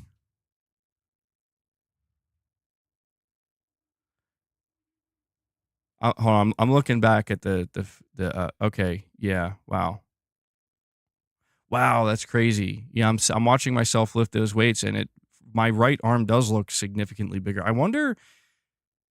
I don't think my right arm is actually that much bigger. I wonder if my lat was like pushing up against it more or something. I don't know. That's concerning if my right arm's that much bigger than my left. I'm going to have to start doing some extra reps for the left bicep here. Wow. Okay. Anyway, guys, thank you so much for tuning in. It was a really good stream. I did put out a news video earlier. If you want to go check that out, we will again be back here tomorrow with some more content. I'll probably have another video out, another stream. And I want to make sure to give a big thank you to everybody who dropped support. We hit 51 members today, which is awesome to see. So to everybody who dropped any membership gifts or became a member, a big thank you for that. We are going to be doing more members lounges, coming up. We'll probably do one tomorrow and, in the weeks ahead. So look forward to that. If you're a channel member, thank you to anybody who dropped super chats or direct donations. Again, I can only do this stuff because you guys make it possible. So also want to give a shout out to Devil Shooter, who does the timestamps for the stream. So if you guys see him in the comments, show him some love, give him some thanks. I'd really appreciate that because I know he appreciates that. And yeah, that does it. So guys, enjoy the rest of your day. I will catch you in the next one. Until then, take care, everyone.